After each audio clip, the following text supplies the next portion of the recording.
Hi everyone, Tatum here.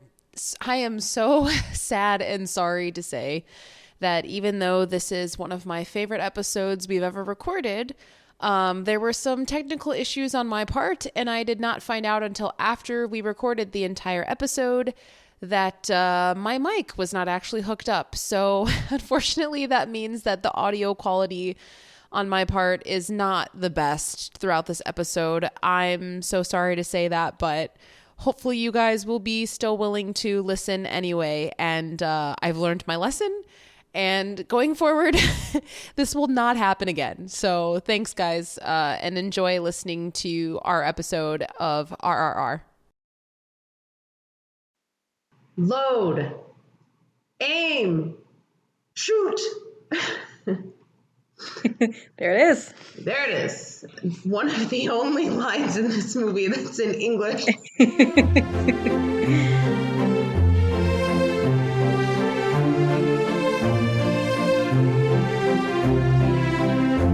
Welcome to Your Pick, a film podcast. I'm Tatum.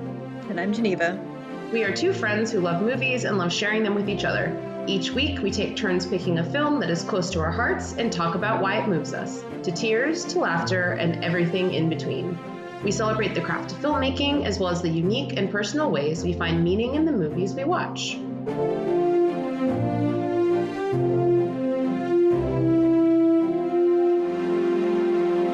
So, hello, we are here for another week. Welcome, Geneva. Why, thank you. I don't know why I'm welcoming you. You're literally here every single week, but even so, I'm welcoming you. Anyway. Into this audio recording space. Yes. That does exists on the internet. Right. Yeah, do you wanna catch us up on this week? Just what's been going on, anything that you've been watching? Sure, yeah. Actually, it's been kind of a sparse week for watching with me just because things have been hectic at work lately, and so I've just been not watching a whole lot of things in the evenings. Mostly I've been trying to catch up on the last of the Best Picture Oscar nominations for this year. So I recently watched Tar, and I recently watched Women Talking. The only one I have left now is Triangle of Sadness, which fortunately has come back to the theater near me for a couple Has it screenings a week. really? Yeah, I'm so gonna I'm going check to to try and catch see. that this week if I can. Um, Yeah.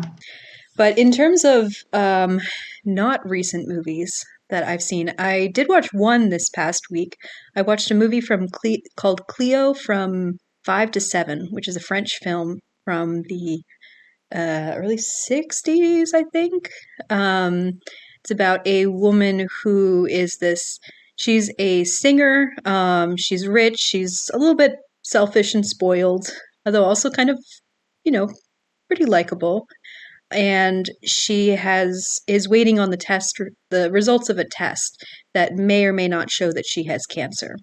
And basically it's the 2 hours before she finds out whether or not, what the results of this test are. As she's wandering through the city, she's trying to go through her daily routine, she's meeting up with friends, and yeah, basically just trying to distract herself from this existential question of, am I sick? Am I not sick? Am I going to be potentially facing death?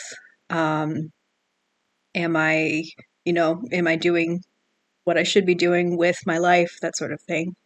And yeah, it's a good film. I mean, it's a classic for a reason. It's one of those films. I don't want to spoil too much of what happens. I mean, it's not really a spoilery film. A film that you can spoil too much apart from that question of does she or does she not have cancer. The actual events of the film, they're pretty episodic. She goes somewhere, she meets a different person, they talk a bit, and then she goes somewhere else. But it does, toward the end of the film, it does have one of my favorite things in a movie, which is when two strangers kind of meet and have this sort of meeting of the minds, kind of two lonely people finding solace with each other for a little while, which is just something that happens every once in a while in a film or a TV show. And I just always really, really love when that happens, when it's executed well. And I think it's executed really well here. It's very sweet, it's very beautiful, very poetic. And yeah, so I really enjoyed this film. I encourage you all, if you've not heard of it or not seen it before, to check it out. Geneva, have we ever talked about the fact that for whatever reason, I haven't really been able to connect with French cinema? I don't know if we have. Yeah, I don't think we've, because I've only seen a few French films, and I don't know how extensively we've talked about any of them. But yeah, I'm yeah, curious to hear more. I know that like the French New Wave obviously was a thing, and there's a lot of classic French movies. And I probably have watched, I don't know, maybe 15 or so of these classic, really popular, well known, very well made movies that everyone respects and says that they're the best movies of all time. And I just do not connect with French cinema at all. I don't even know if I could name one French movie that I actually have either enjoyed watching or come away feeling like, wow, that was really something that just impacted me. Or, and I don't know what it is about French cinema or the stories or the culture or whatever. I don't think that they're bad stories. I don't think the movies are poorly made, but for whatever reason, I always finish watching them and I'm just like, I don't get it. Not I don't get it. Yeah, but I can see why mhm. people put them on the level of just respect that they put them on. But for me, I'm just like I, I don't know, maybe it's kind of similar to The Apartment. I'm like, it just I don't get it. It doesn't do anything for me. I think I'm missing something. But I feel like The yeah. Apartment could easily have been a French film too. From the again, Oh, maybe. I've really only seen a few. But of the ones that I have seen of that era, it's like I feel like Hmm. these vibes are a little bit similar in some ways, kind of comic, kind of Interesting. dark, kind of sweet, kind of despairing, you know. But I like Um, all of those things. I don't know what it is in these circumstances. It just yeah, that's interesting. it doesn't come together. And I've tried so Yeah, many I will times. say, well, I was just gonna say, I think the first one of that era that I saw was Breathless, which to me is kind of the I don't know, the quintessential French film. I don't know if that's the one that technically sparked off the French New Wave, but it is kind of a big milestone in it. And I did not really connect with it either. Kind of similar to you. I can see why it was so revolutionary. I can see why it is endured, but just it doesn't really do anything for me. This one, Cleo from 5 to 7, it did do something for me. It didn't. It's not a new sort of top of the list or anything like that. But I found really sweet moments to connect with in it. But Breathless, for whatever reason, I really struggled with. Yeah. Well, I'm glad you enjoyed this one. It's another one of those movies that I just tell myself, well, maybe if I watch this one, finally I'll Yeah. understand. But then I'm like, I've done that and I've gone down that road so many times. And every time I'm just like, I really don't think I needed to watch that movie. But I'm curious, of the 15 you've seen, are you saying 15 of that sort of era, that French New Wave, no, 50s, 60s, 70s, or just every era? just French films in general. Yeah, whether they're recent or older or whatever, I've watched a fair amount, and I just don't get it. It's not for me. But mad respect to people out there who enjoy those films. I wish I could because there's some part of my brain that is, I guess, malfunctioning, and so I don't get it. But yeah. Anyway, anything else, or is that it for now? Not really. Yeah, like I said, I've just been catching up on some recent ones. I started watching on Amazon this sort of Scottish show called The Rig, which is kind of a I don't know if you call it in sort of the I guess lost sort of uh, tradition of this group of people in a secluded place and a disaster happens and they all are, mysterious events are happening that might be supernatural or it might be scientific and they're all trying to figure out what's going on.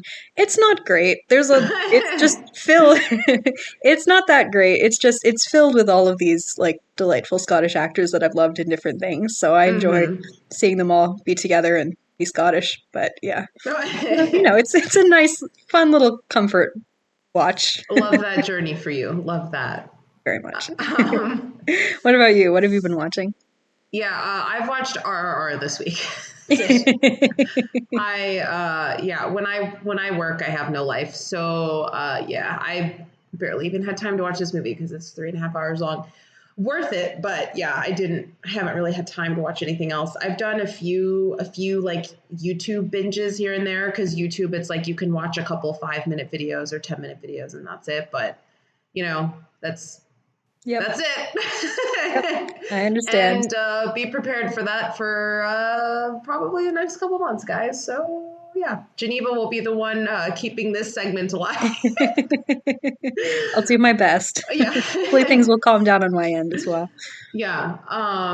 Okay, cool. So let's go ahead and move into our review. I want to start off by saying two things. First thing, I'm getting over a cold, so my brain is not fully it's not fully functioning, not fully there, because it's just hazy and stuffy. So if I speak nonsense in this, I don't blame my personality and my intellect, blame my cold. Other weeks you can blame my personality and my intellect, but not this week. So that's the first thing. The second thing is, I just want to say off the top, if it's not obvious up until this point, Geneva and I, neither of us are Indian. So Wait, I'm sorry, what? yeah. So we are going to be talking about this movie from the perspective of being fully American people who have watched this movie, and we have formed our own opinions on it in terms of how we enjoyed it or didn't enjoy it. I don't know Geneva's feelings about this movie yet, so I'm not going to say. But I'm just talking about how I love it, and she'll talk about her perspective. I've done two Americans, to be clear, who also, well, speaking for myself, and I think for you, but you can correct me if I'm wrong, who also are don't have a whole lot of experience with Bollywood film in general, and are very limited in their knowledge of the Bollywood film industry or Bollywood film history or anything like that. Yeah. Yeah, so I just wanted to say that off the bat. I've done a little bit of research here just to kind of know a few culturally relevant things about this film and all of that. I'm not even going to be reading my own interpretations. I'm going to be reading specific articles and research from other people who actually know what they're talking about. So hopefully that'll help us know the context of this a little bit better.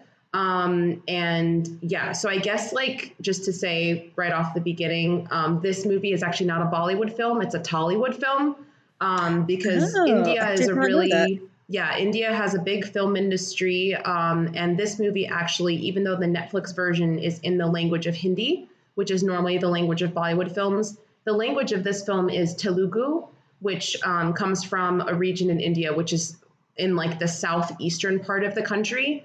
So the fact that this is a Tollywood film, I'll get into this a little bit, but the fact that this is a Tollywood film that made it to be it became such a big thing and was known around the world. It wasn't just a big thing for Indian film and Bollywood film. It was really huge for Tollywood, because Tollywood is even less known than Bollywood. So yeah. And in America, you mean? Well, I mean, kind of globally. I mean, a lot of people know Bollywood and they don't know Tollywood. So, gotcha. Yeah, I had no idea that was a distinction. That's interesting. Yeah. Yeah, which is, I mean, I'm bummed that Netflix, for whatever reason, doesn't have the Telugu version. It only has it dubbed in Hindi. But I was very blessed to have the opportunity to see this in Telugu at a screening where S.S. Rajamouli, the director, was present, which was super cool. We'll go into that later. That's so cool. But yes, anyway, before I go on, that train of things, I'll start with my beginning introduction here. So I'm sure you guys already know, but I will explicitly state today on the show, we will be discussing director S.S. Rajamouli's 2022 masterpiece, RRR. This Tollywood film stars, please forgive me, I don't speak Telugu. I'm probably pronouncing these names wrong. But this Tollywood film stars Ramcharan Teja and N.T. Ramarao Jr., with a supporting cast made up of Alia Bhatt, Olivia Morris, and one of India's biggest stars, AJ. I'm so sorry to pronounce his last name. I probably should have done research on that. Devgn. I am so sorry, AJ, Ajay, however you say it. I should have done research. But yeah, he's one of India's biggest stars, and he's another star in this movie. And with a Which character does he play? Just out of curiosity, because I know he he doesn't play one of the two plays leads. Ram's dad. So Oh, okay. Yeah, yeah. he's a huge Indian film star that's been Oh, around that's for so cool. decades. So That, yeah, oh my goodness, that's so cool because that influences then how you read the flashback that comes at that point in the narrative. Like to hmm have a sudden cameo halfway through the film that recontextualized the main character's backstory and have it be this massive star. Like, you know, if it was an American film and all of a sudden you had a flashback and it was, I don't know, Jack Leonardo Nicholson. DiCaprio playing the the lead character's, you know, father. Like, oh, that's really cool. Yeah. Sorry. Yeah. So with a budget that converts to 69 million US dollars, RRR has become the most expensive Indian film ever made. It was a hit at the box office in both India as well as worldwide. It grossed $30 million on its opening day worldwide, and it has now become the third highest grossing Indian film and the second highest grossing Telugu film worldwide. RRR tells the story of two Indian men who become the most unlikely of friends while living in their home country during a time of British occupation in the 1920s. Raju is a soldier in the British Army looking for a tribal leader who has entered the city to protect a member of his tribe that has been taken. And the other, Beam, is the tribal leader that Raju is in fact searching for. But neither of them know truly who the other is. They begin a journey together, and as tension builds, their friendship is put to the test. So that's kind of the general context of how this movie was made, kind of the influence it has in India, around the world, and the basic premise of the movie. And before we get into this, I wanted to talk a little bit about the cultural relevance and mythology of this movie because the characters of Ram and Beam, they are very loosely based off of real people that actually existed, but also they are metaphors for like two very prominent not characters, but two very prominent people in Indian mythology. So I just wanted to read a quote from an article that comes from Collider, and it was written by Nathan Mazels. And it says, besides looking awesome, the physics-defying fight scenes also help to contribute to the epic proportions of RRR's plot, a story based on two of India's most famous epics, the Ramayana and the Mahabharata. The story is also a historical fiction based on two revolutionaries, Komaram Bhim and Alluri Sitarama Raju. In the film, we see the parallels between the major plot points and symbolism used by RRR and the religious epics. So, yeah, I tried to do research on this as far as like the specific people as well as the mythical people that they're kind of influenced by. And it became a thing where I was like, okay, this is becoming like a school paper. I don't have time to do extensive research about this. But it was very interesting. So I would encourage anyone who wants to know more about the cultural figures that these characters are based off of and inspired by, please feel free to do that on your own time.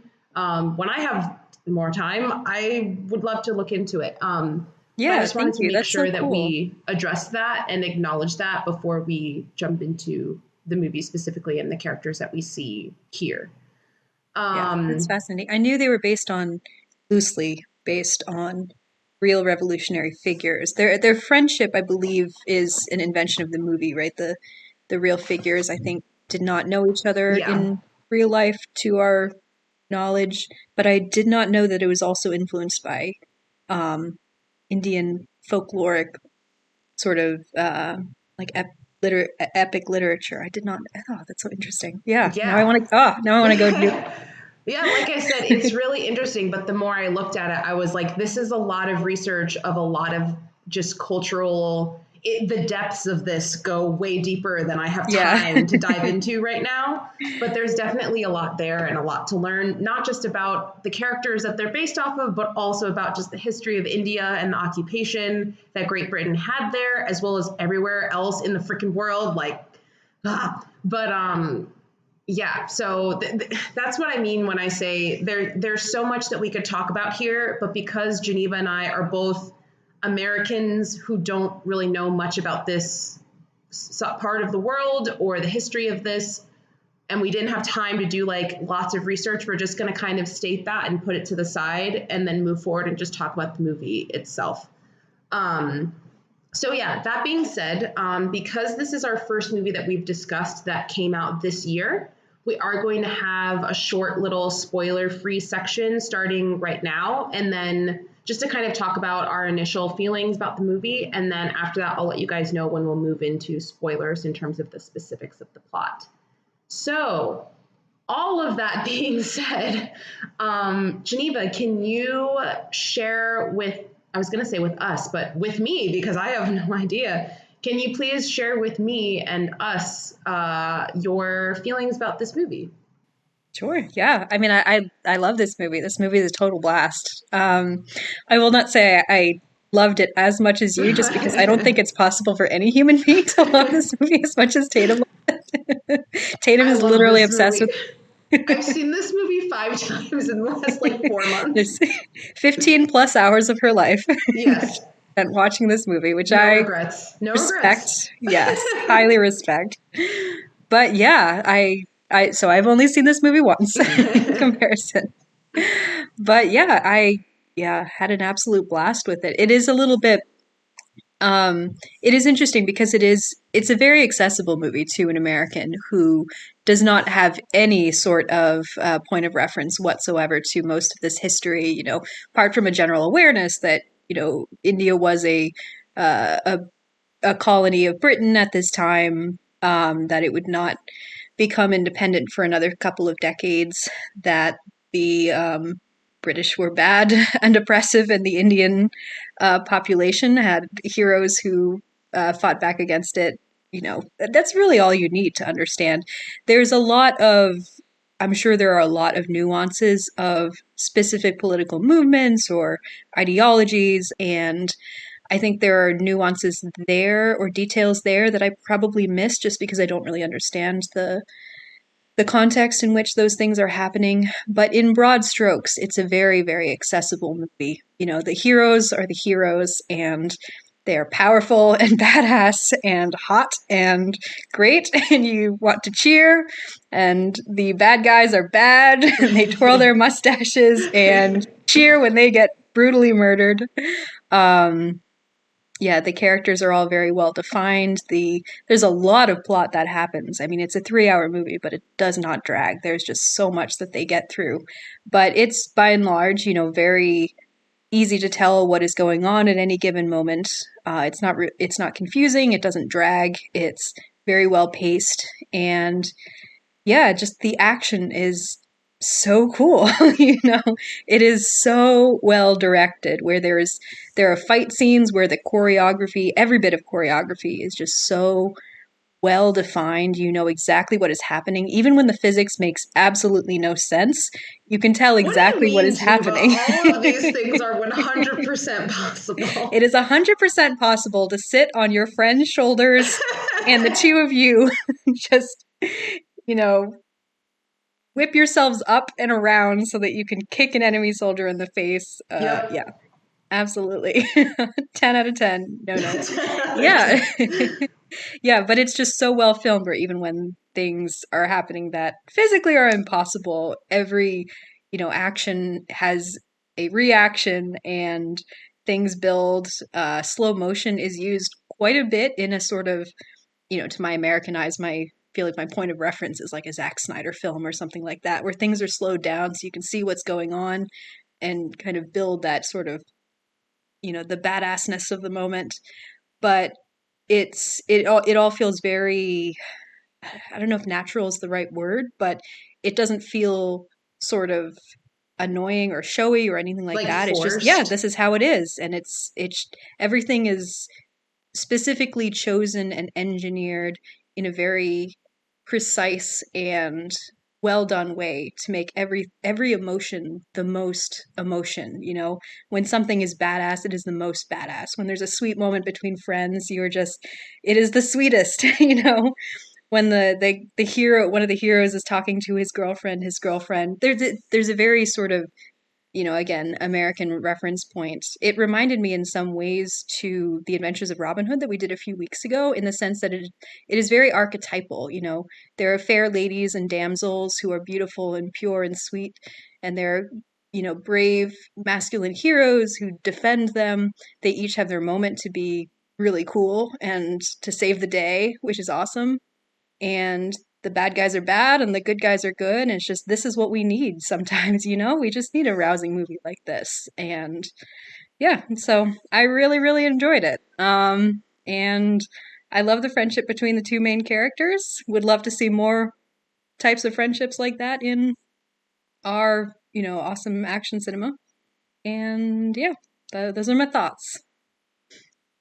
Let it be known, even though you guys can't see me, that I'm beaming right now. Pun not Tatum's intended. so happy. Pun not intended, but I am absolutely beaming right now because Geneva touched on so many things, which is why this has now become one of my favorite movies of all time. I think it's a perfect film because it does everything, and it does everything so well.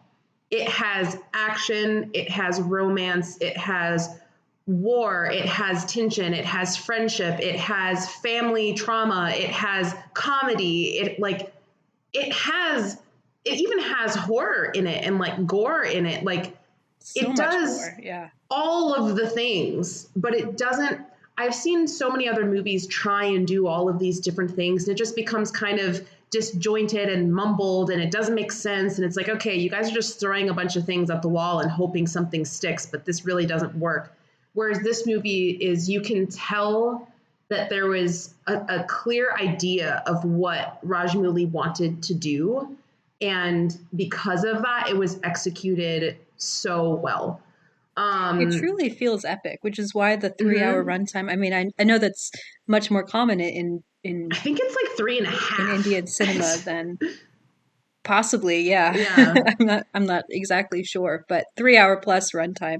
I know that's a lot more common in Indian cinema than it is in, well, becoming more common in American cinema.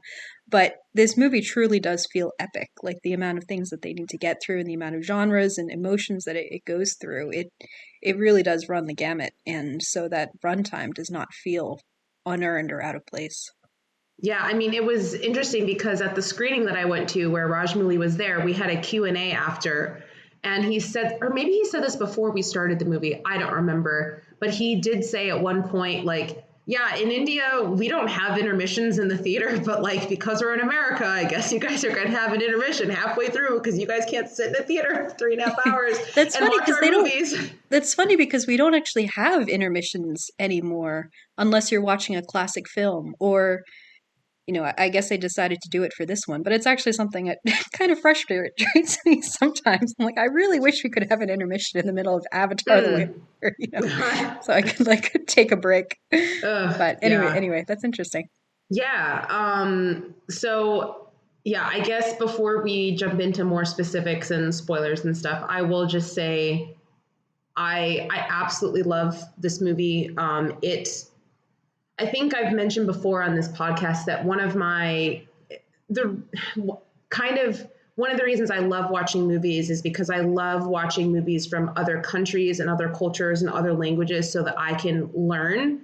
That's kind of my thing. Like I love discovering movies from, Pakistan or Korea or Argentina or where. France. Sorry. Yeah, just not France. No, just kidding. I've tried with France, and I know you I have tried. Maybe one day one will unlock it. Maybe one day you'll find one. Yeah, and for a very, very long time, I've had in the back of my mind, I really want to get into Indian cinema. But because I've been busy watching a million other movies, I had never gotten into or started watching movies from India. And so this was kind of my first exposure to that type of thing. So for me, and maybe my opinion will change once I start watching more films from India, but for me, I watched this movie and my response was, I have never, ever seen anything like this before. Never. And whenever I experience something like that, because I've seen so many movies whenever I watch something that shows me something new and something that expands my idea of what the art form of cinema can do, it makes me really excited, and it makes me really happy that movies like this actually get made. And because, and this is kind of my own journey, I guess, because I can be kind of a pessimist sometimes, but sometimes I get really sad about the art form of cinema and how in a lot of ways it feels like it's dying because there aren't many more innovative ideas that are being seen by lots of people, and therefore less original ideas are actually getting money to be made. And this just keeps getting worse and worse with every year that goes by.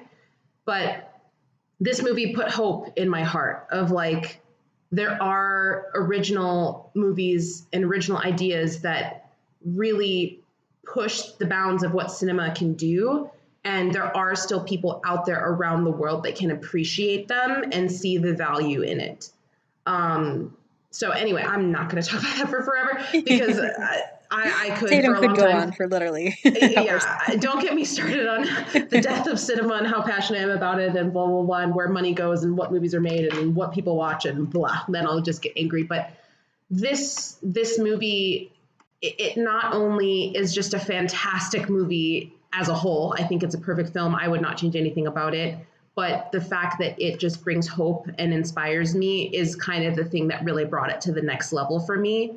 And I just wanted to share this with everyone that I knew. Like I made my brother watch it, and then my brother was like, oh my gosh, I need to watch this again. And then I told one of my friends to watch it, and she was like, oh my gosh, I need to tell another person to watch it. And then I told another friend, and he was like, oh my gosh, I need to. Like, this is a movie where every single person that I know that has watched it is like, that movie was fucking great. And I'm like, I know it was.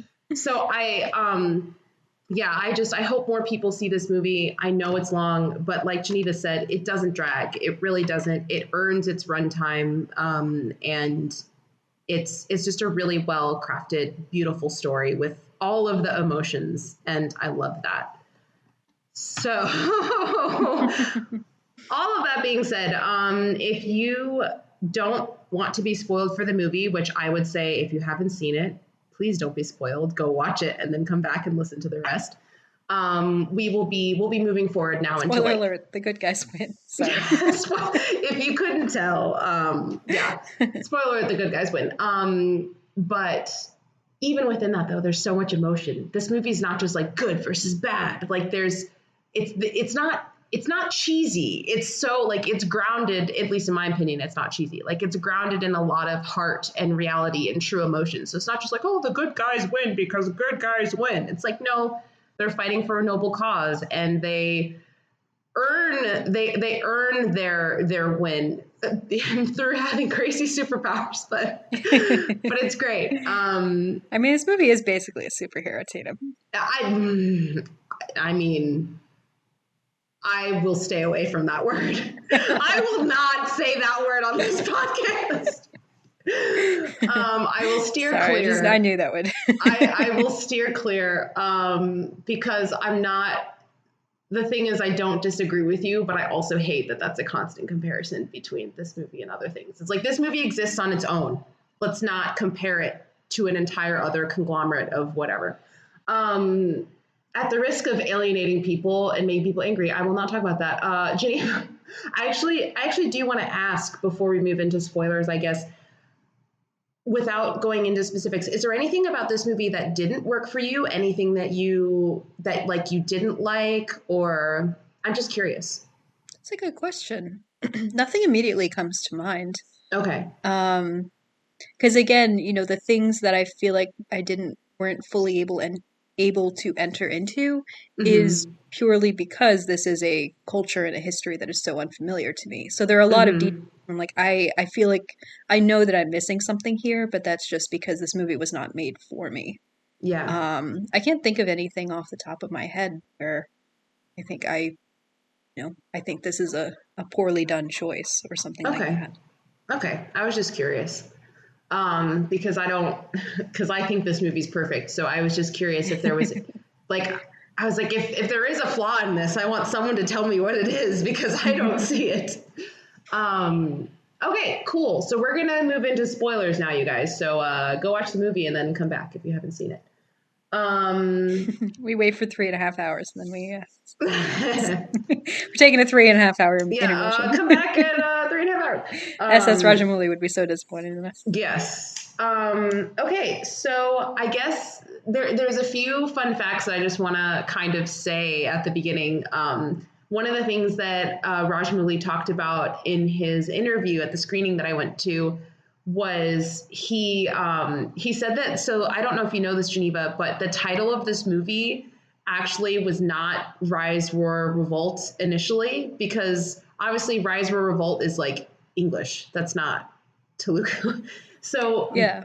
so the reason that this was initially called RRR is because Rajmouli and the two main actors, they're all kind of like friends, and they were working on this movie, and they're like, we don't have a title yet, so I guess for now we'll just call it RRR because that's the first letter of each of our names.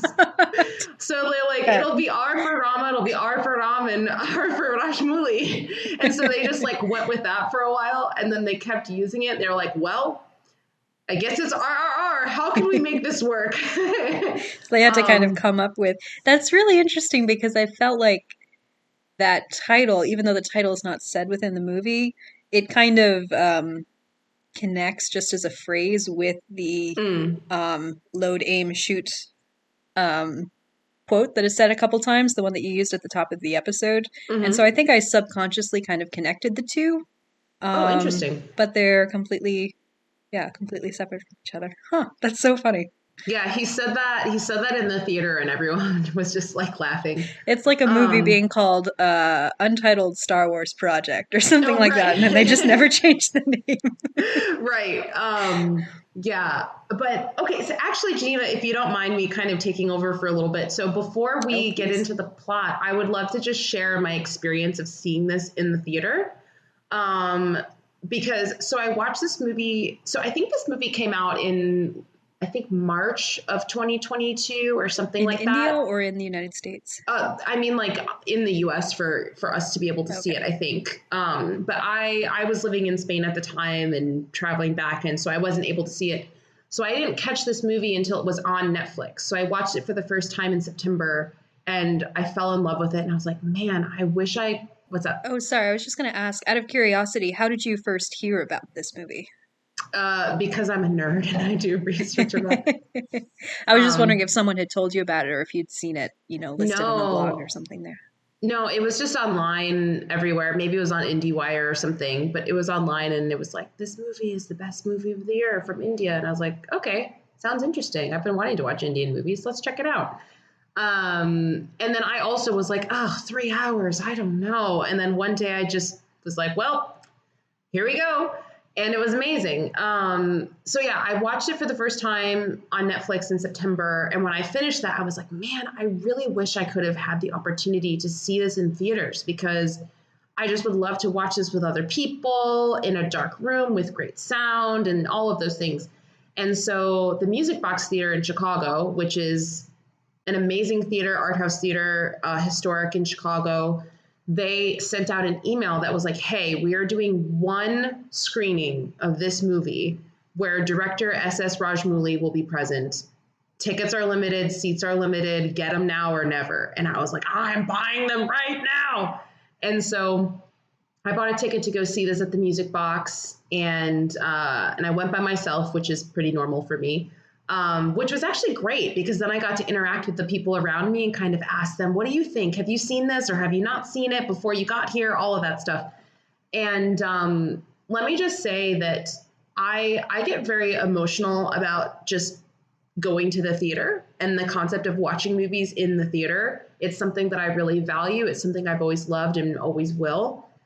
This theater going experience was the absolute best experience I've ever had. Like, it was, what's the word I'm looking for? It was like euphoric. It was like, I literally was riding high. Like, I think I went to go see this on a Saturday, and I was like running on adrenaline the rest of the day because I was so hyped. And I woke up Sunday morning and I literally still felt like I was high or something. Oh my gosh, that's so cool. It was crazy, because seeing this movie in theaters, again, it was a packed, completely sold out screening. It was full. So this theater probably holds, I don't know, maybe like 300 people. So a packed theater of people who wanted to be there, of film nerds who are all in on this movie, excited to be here with the director, whatever. And it was literally like people were screaming, they were hooting, they were hollering, we were laughing, people were getting up and dancing when songs were playing. Like, oh my gosh. we were clapping, we were chanting, we were shouting. Every single time the British people were on screen, we were booing. Like, it was amazing. In the beginning, when we're introduced to the characters, like when we first see Beam freaking standing above the water, dripping the blood on his head, everyone's like, "Wah!" It was like, I don't even know how to describe it, but it was just like being on a complete high for 4 hours in a room with a bunch of people that are all incredibly excited to be there. And during the intermission, just turning to the person next to me and being like, what do you think so far? Like, have you seen this? And then him being like, no, I haven't seen this. Like, this is fucking great. And I'm like, yeah, I know. And then turning to the guy next to me, he's like, I saw it, but this is so much better in the theater. And then the woman in front of me is like, hey guys, let's talk. Like, we were all like, should we all go out to dinner after and like talk about this movie? It was great. Gosh. And then afterwards, I wrote a review on Letterboxd, and like then everyone else that went to the same screening was writing reviews on Letterboxd, and we were all like commenting on each other's reviews. We were like, we should all get together and like form a club and watch this movie again. Oh my gosh. It was like, that's so cool. It was just like, so many people don't understand the value of going to the theater anymore. And I'm not gonna get on my pedestal right now of like telling people why that's a problem, because whatever. But one of the things that I really value about seeing things in the theater is when you see it with other people, it becomes a communal experience. Yes. Oh my goodness. Especially when a theater, I cannot even remember the last time I was in a fully sold out, packed theater. Probably not since I saw Avatar in 2009. Like, people just don't go to the theater anymore. And this is a movie that is meant to be seen in a theater because it, like we said before, like it has every single emotion. It has every single aspect of what a movie could be. And it's like, this is meant to be seen in the theater. And so it was just a beautiful experience to be able to share that with other people and really just, I don't know, feel like I could just be my full film self. And then afterwards, when Rajmouli came on stage, he literally like had like a 6-minute standing ovation. Like he was crying because we were all so like, I'm gonna be honest, I was crying too, but like, it was just this incredible moment that I'll probably remember for the rest of my life. But sitting down, just having that Q&A afterward, and I don't know if this is true. He could say this everywhere because he did a crazy campaign of trying to get this movie nominated for Best Picture which fuck you, the Academy. I'm super pissed. But like he was traveling around and really trying to campaign for this movie. And the interviewer asked him, like, out of all the screenings you've been to, how does Chicago compare? And he was like, Chicago is hands down the best. And everyone was like, yeah, blah, blah. Which he might say that everywhere. I don't know. Sure. But it was, that's so beautiful. It was very special to us. And yeah, this movie, I saw it initially in my home before I saw it in the theater. And I think I would have loved it regardless. But especially having had that experience in the theater, this is a movie that is so dear to me and so special to me. That I will cherish it in my heart forever. So thank you, Rajmouli, for changing my life, giving me that experience, and giving me hope for movies yet again. So yeah, that's my long like spiel. But, I feel like I should applaud. Little dainty golf claps. Yes, that was. It was amazing. Like, there's just so much in this movie. Just imagine watching, because there's so much of this movie to get excited and hyped about, right? Like, oh my gosh, that's so cool. This is awesome. This is so fun. Like, whoa, that guy sucks. Like, whatever. Mm-hmm. But being able to be in a room with a bunch of people and you can fully let that out, and then the fact that other people are letting it out. There really isn't. It's like everyone just gets louder and louder because like, oh, wow, we really have permission to do this. So like people get more and more rambunctious and crazy. And like, It was so fun. It was so fun. Anyway, Geneva, I'm gonna let you talk for for a while. Wow, So I can't. I don't have anything else to top I that. Good heavens. why don't you get us started off? Like, start wherever you want in terms of the initial parts of the movie. Is there anything in particular that you want to call out or talk about? However you want to define the beginning of the movie, but is there anything there that you specifically want to address? Oh gosh. That's a broad question. I And know. I'm again, yeah, that's sorry. a really broad I'm question. just trying not to like take over and only have me talk. So Girl, I'm I am like, so ready for you to take over because I know this is your favorite film of the year and then also possibly one of your favorite films. Not possibly, I know for yeah, it one of your favorite 100% films of all definitely is. time. So I'm like, I am fully prepared to sit back and let you monologue about this movie for as much as you want because I have things to say, but I'm sure you have 5 times as many things as you could Well, possibly the say. thing is, Geneva, I think you're right, but also like in my mind, I'm like, this isn't a conversation just between the two of us where like you're fine with listening to me talk for an hour. I'm like, there's other people listening to this and they probably want to hear Geneva's thoughts too, or maybe not I just don't like know. have me take over for forever. So I will ask the same question and answer it however you will. Is there anything in the beginning that you would like to talk about? Let's see. Can you remind me what is the actual opening scene? Because I'm thinking of like all these scenes that are early on, but I don't remember what the actual Yeah. opening is. So the initial opening is when Mali gets taken Okay. from the tribe, and I then couldn't remember after if there's anything that, before that. yeah, and then after that we're introduced to Ram, and then after that we're introduced to Beam. So that's kind of Yeah. the beginning.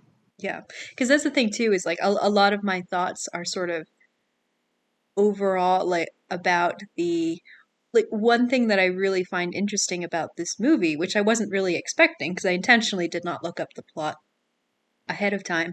It I think from what I had known about the movie is I had expected the two characters to become friends. Well, they become friends fairly early on, but I expected them to be on the same side fairly early Ah, on and most of the film to uh-huh. be them together fighting the British. And so what I hadn't realized is how much of this movie is basically structured as a rom-com where the two characters meet early on, they hit it off, and then there's a sort of misunderstanding, which is not really a misunderstanding, but they're not quite aligned yet in their goals, and so they don't understand what the other person is doing. And so first one of them is chasing after the other and has imprisoned the other, and and then it kind of goes the opposite way where the other one thinks that he's bad and is fighting against him, and then it's finally only at the end that they finally resolve their differences and come back together. And of course, the entire time, you two are soulmates in a, in the sense of, you're perfectly, your goals are aligned and you work so well together and you both, are You're fighting both gods. things. They're Yeah, literally you're both both super, gods. have these incredible superpowers and you should be on the same side. So the whole time you're rooting for them to finally resolve their misunderstanding and get together in terms of their alignment. Um, but yeah, so sorry. That was like my overall thought, but That's you asked fine. about the beginning. Yeah, to backtrack. So yeah, that scene where Molly is taken, I guess the one thing that really stands out just to start with, and we've mentioned this a little bit before, this movie is really brutal in its violence. Mm. There's a Mm-hmm. lot of gore, not like a Yeah. sort of Saw level of gore or anything like that. It's not, torturous, but it's not afraid to go there. And so when she is taken, I remember there's this one really brutal moment where a soldier bashes Molly's mother in the head with the gun. And she looks like she's dead, although she appears to be alive at the end when Molly is, spoiler alert, returned, rescued Mm-hmm. and returned. So I guess she wasn't dead, but it really is, it's shocking, It really sets up early on just these British characters, they are bad. There is no good about them whatsoever. They are the bad guys. They are doing bad things. They exist to be bad, um and it's not done in a sort of, I don't say that in any way a negative way because that's exactly how it's intended. They are these characters who are intended to inspire these feelings in the audience of just horror and revulsion. And so it becomes so cathartic later on when they are taken down by the heroes.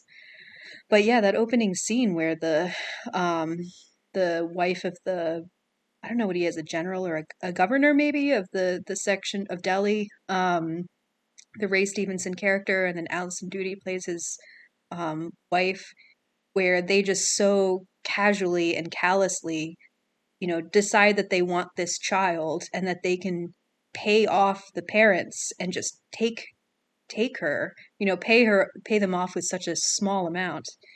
And there's this sort of language misunderstanding where the mother does not realize at first that they're paying for her child and not just a song from her child. And so when she goes running after them, you're so fully with her, and you're so horrified, then when she's attacked by these soldiers. And yeah, it's very brutal, it's very effective, and that really, it raises the stakes and raises the it sets the tone for how extreme the violence is going to be, both in what the heroes have to endure as they're pursuing their goals, and then also how cathartic it's going to be when the villains are finally brutally murdered in turn.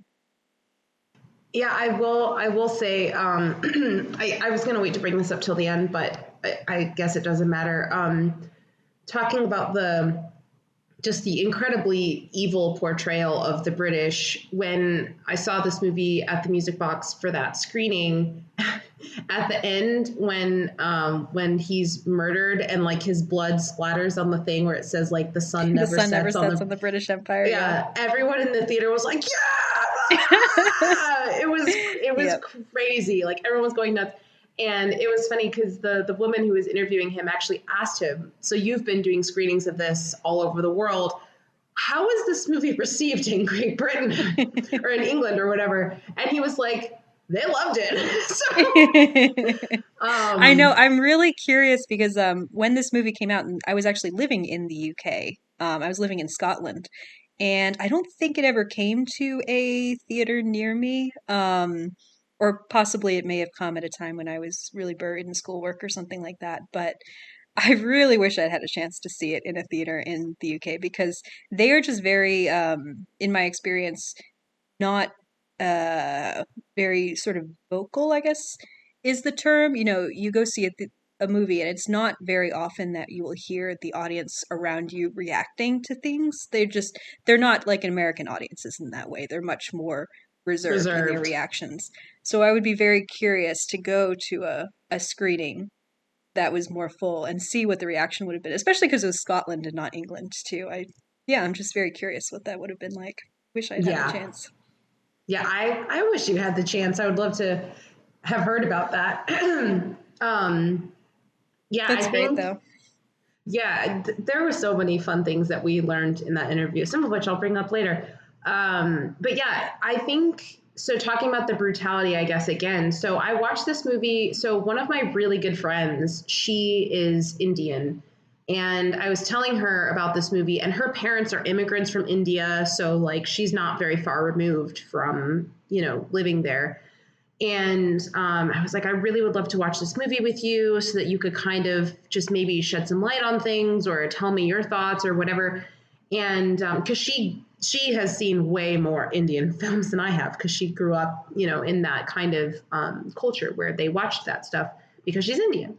And she told me, and this is just her opinion, so I'm not saying this as a blanket statement for all Indian people or all Indian movies, but she told me, she was like, this movie does feel similar to other movies that I've seen in the sense that it is over the top and has a lot of things that kind of defy gravity and physics and all of that.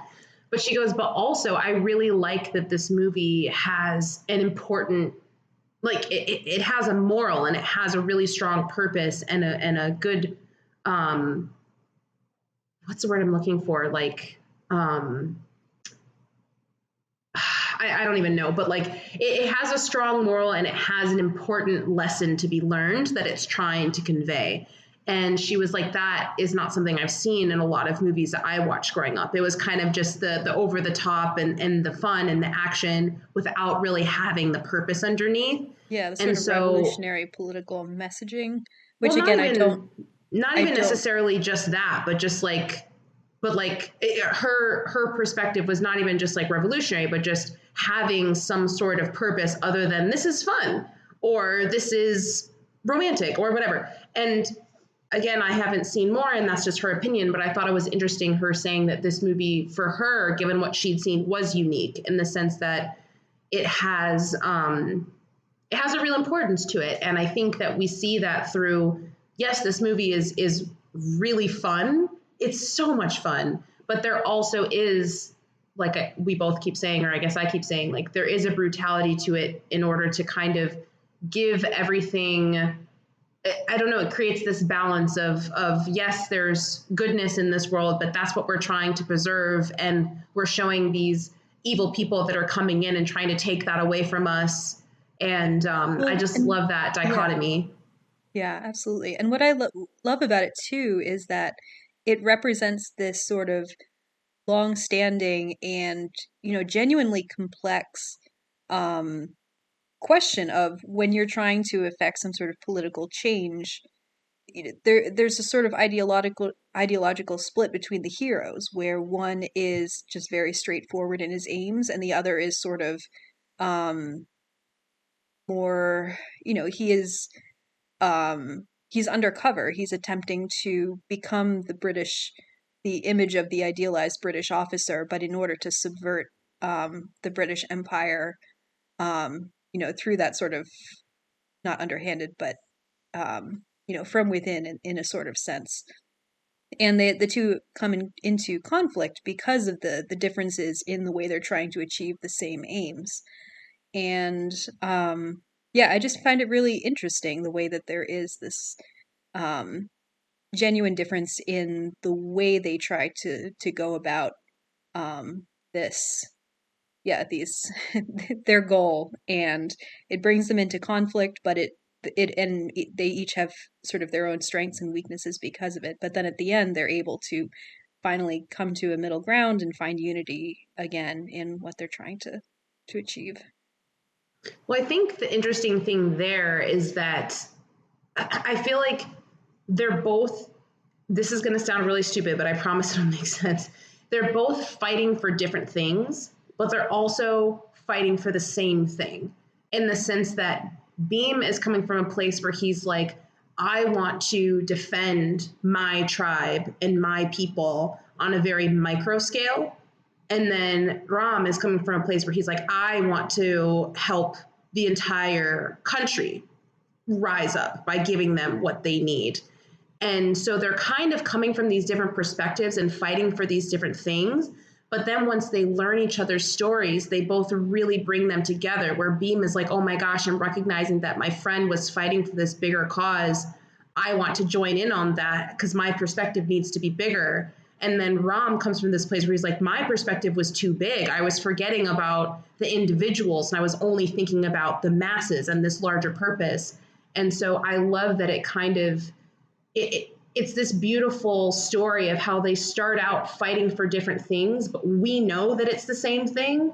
But then by the end, they both bring those things together, and they're both like, "Hey, let's unite and like and combine our Learn from causes each other. together Yes, yeah, and that's make so it well this phrased.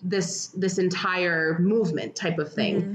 Yeah. And also, one of my favorite moments in the whole movie, which I think also kind of shows these two different approaches and how they both can and should go together, is after Ram is like literally murdering and beating Beam to death on this post. He kind of has this awakening where he says later on, he's like, all this time I was trying to bring weapons to the people, and yet Beam inspired them and made all of the people into weapons. I was trying to give people weapons and he inspired them with just a song. And I Yeah, it's a love that beautiful moment. moment because it's just this beautiful thing of, yes, weapons sometimes can be needed and they can be important, but also art is just as much of a valuable way of inspiring people. And you have to give people the heart in order to know why they're fighting, so that when they get the weapons, they know what they're fighting for. And I just love how they're two different, they're coming from two different places, but it comes together into this beautiful thing because it's all for the same thing. But anyway, yeah, that's one of my favorite lines in the whole movie. I think it's just so beautiful. Yeah. Yeah, that's really beautifully put. Also, side note, I know that you're very anti Disney Plus, but if you ever get the chance to watch Andor, I'd be very curious to hear your thoughts on it because I feel like there are a lot of thematic similarities but with this movie. Interesting.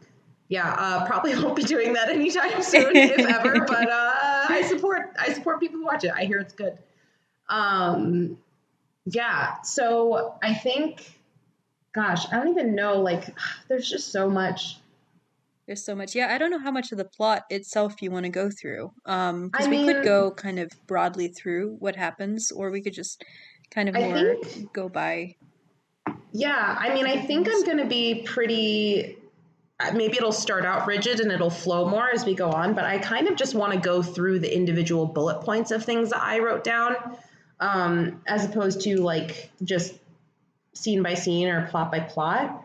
But I did want to say that in the first time that we are introduced to Ram, when he's like fighting through this massive like group of people in order to find this one guy and bring him, it's like, oh my gosh, dude, like what are you, I love, first of all, when you're watching that the first time, you're like, why is he doing this? Like, I don't understand. Aside from establishing that he's this crazy guy who has all these powers, what is his motivation for going Yeah. into this crowd to bring back this Well, one I guy? thought it's so fascinating because when on your first view, or at least on my first viewing, what I assumed his arc was going to be was that he has taken on that view that I need to be assimilated into my colonizer and become sort of valued by them, get this promotion so that I can, like demonstrate the things that they value. And then that he would become disillusioned by that when he's passed over for the promotion and become like I knew he was going to end up as a revolutionary in some one way or another. So then when you find out at the midpoint of the movie that actually the entire time he's been working undercover to he's been a revolutionary all along basically, and the whole reason that he wants to get this promotion is so he can further his goals. Yeah, I wasn't expecting it at that point, and it's just a really neat um, bit of not subversion, but there are things going on in the plot that you didn't expect. But because that first half of the movie, seeing this character who everything about the movie is telling you is a hero, and is a hero, and yet at the same time he's working for the villains, and you're just like, I don't know whether to cheer for him or not, And in this scene, you're like, I want to see him succeed, but I also don't because he's working for the British. I don't know how to feel about this. Yeah. So, yeah, it's a fascinating way to introduce your hero. Is have him brutally beat, his countrymen, essentially, sort of demonstrating what a gifted soldier he is, but also it's unsettling. Yeah, I love how the movie establishes a lot of these things in the beginning that you think is just kind of, you don't recognize that it's going to be connected to something later on, and then later on they reveal it. Like, I remember the first time I watched this movie, obviously I thought it was the absolute coolest thing ever when Beam is like fighting off a tiger. I'm like, this is the coolest thing I've ever seen in my life. But I thought that, I was just like, okay, cool, he's fighting a tiger, awesome. But then later we realize it's because he's capturing animals to put them in these cages so that he can unleash them upon the British people. Like, I remember when I saw that tiger leap out of that cage, I was like, oh my gosh, this is crazy. Setup and payoff. There's so much of that in this movie, and it's fantastic. But anyway, not to get too far ahead, but so to go back to that opening scene with Ram, I remember, like, because there's so much to appreciate about this movie, but one of the things that kind of contributed to me being like, I've never seen something like this before, was the moment when Ram is like fighting through that crowd in the beginning, and then initially everyone kind of jumps on top of him and he falls to the ground. I don't even know how they did this, but there's this incredible thing where the camera is underneath all of these bodies while they're fighting. And the camera like moves back, and then there's an arm in front of it, and then it moves forward again. And it's like, I don't know how this camera is moving through. It literally looks like it's crammed inside of this tight space, being tackled by bodies and moving around.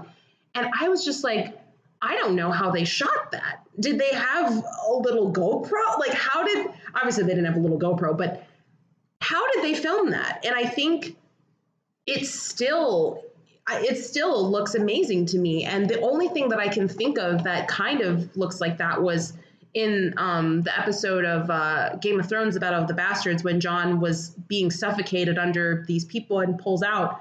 But this was even more than that. It seemed so complex to me, and I was just like, well, I don't know how they did that.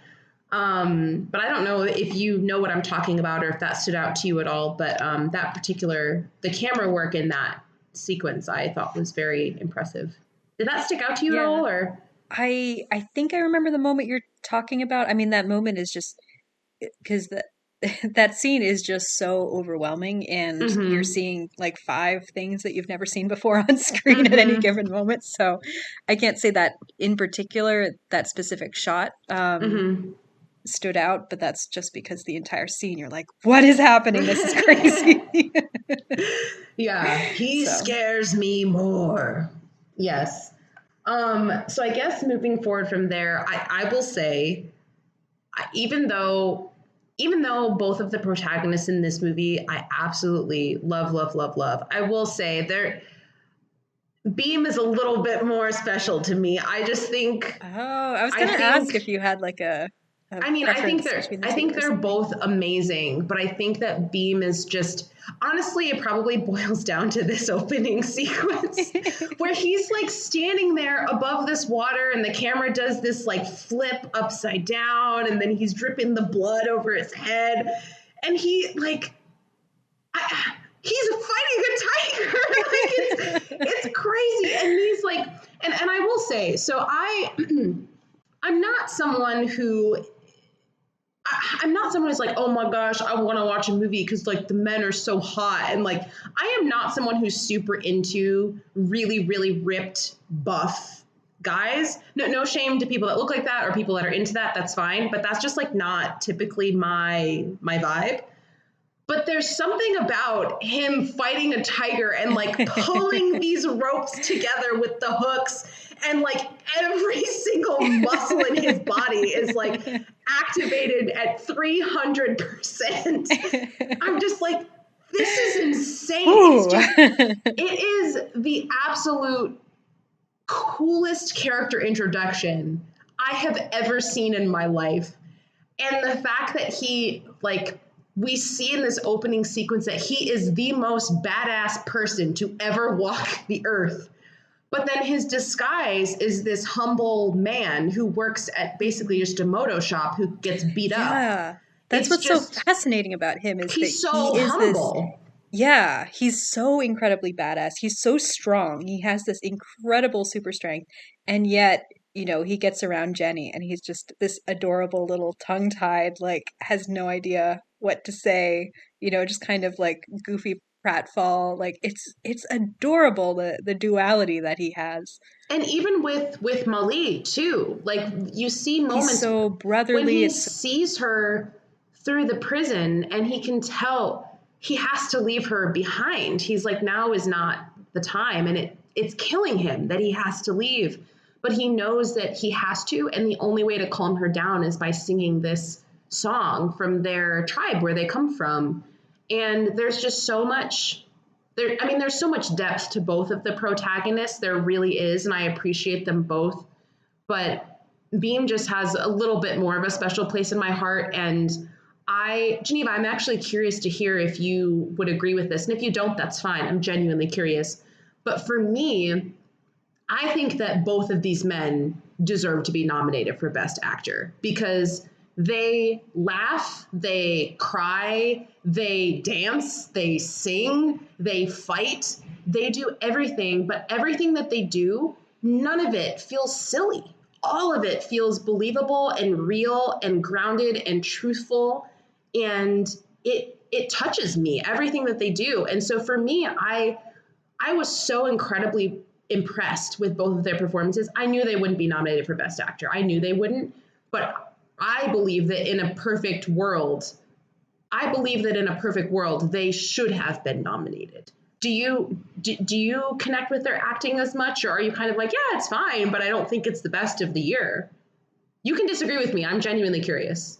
Yeah, that's a good question. I don't know. It's hard to say because I haven't seen several of the Best Actor nominees yet, and so it's hard to put them up in a sort of ranking against performances that I haven't seen. I mean, I definitely agree with you in the sense that like they do so much, you know.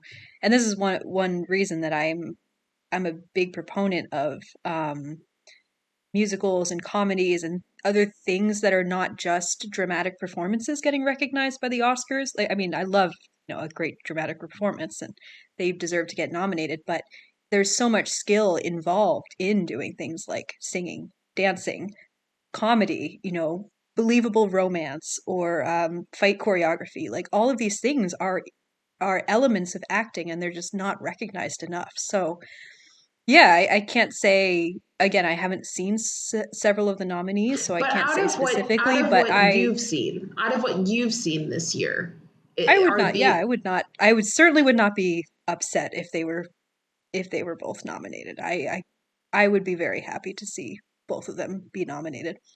Also, can I just say too, just regarding Beam and Raju. and the tiger? well, well, I was just gonna say I'm so happy that you're a fan of Beam because I'm more of a Raju girl. So I love Oh, that we have this. interesting. I I love mean, that I we love have a them spread both, here. but Oh yeah, to be clear, they're both incredible. But yeah, Raju is the one that I connected with more. So I love that we have a little bit of spread on it. I love, you know, I love a conflicted man who's undercover and has oh to yeah, finally find that'll do it himself. for you. hmm I Yeah. also find the actor who plays Raju incredibly hot. Can't argue with uh, you. I when he shows up at the end in his sort of final revolutionary form, where he's shirtless and Raman. he has the Da, da, bow, I nearly da. lost consciousness. It's incredible. That's So, yep, amazing. I just love gotta say, that. Love that for you. Yeah, little I feel thirsty like moment for both of us. I mean, mine was definitely with the tiger. I was like, Yep, whoa, yep. I can. it's getting hot in here. I can't. I need to Yep, cool off. That's amazing though. Yeah, yep. ugh, I love this movie. I think for me, this movie, there's so many things because so I'm a pretty strongly opinionated person and I'm also very picky. So I feel like sometimes I take stances on things and people are like, oh, well, you don't like it when you don't appreciate when men are hot on camera, or you don't like action, or you don't like romance, or whatever. I'm like, that's not true. There, I can appreciate it. It's just, it has to be in specific scenarios in which I connect with the story. But sometimes people assume like, oh, well, you can never appreciate when someone's hot. I'm like, no, I can get there. Or like, I can appreciate, like, I love the romance that happens in this movie, both between Beam and Jenny, and also between Sita and Ram. Like, I can appreciate both of those things. Anyway, I'm not going to go on defending my own things, but I Sure, think yeah. like, Well, one of the things that I love about the fact that you love this movie is I feel like if I was to classify like you know, just the broadest stereotypes of what is a Tatum movie, this movie is practically the opposite of all of them. And so the yeah, fact that this is a movie that has connected with you so deeply and that you love so much is like, I think I think part of the reason you love it is because, as you said, with a lot of, what you love about foreign films in general is that each of them expands your awareness of film and the world in different ways. But I feel like this movie is also helping me expand my knowledge of what you look for and love in films. And so I really love that. Yeah, I love this movie. I love appreciating those things. It's just they have to be in a specific context where I feel like. Anyway, I'm not gonna do that. But yeah. So a couple just so kind of skipping forward a little bit. I wanted to say because I've got a couple of things just I'll say throughout this things that I learned from the interview from Rajmouli, but. One of them is so the sequence when they're saving the boy from the train that kind of blows up off of the train tracks. That train, they actually did that with a miniature, which I thought Oh, was really? pretty cool. Yeah. Yeah, I was wondering Um, about that. That's so I love cool. it when miniatures are used because I feel like nowadays there's just so much CGI. So when miniatures are used, I think it's cool. Yeah, Um, and it looked great too. I mean, the mhm. CGI in this movie in general looks pretty good, but yeah, that train sequence in particular looked especially good. And so I was curious about Yeah.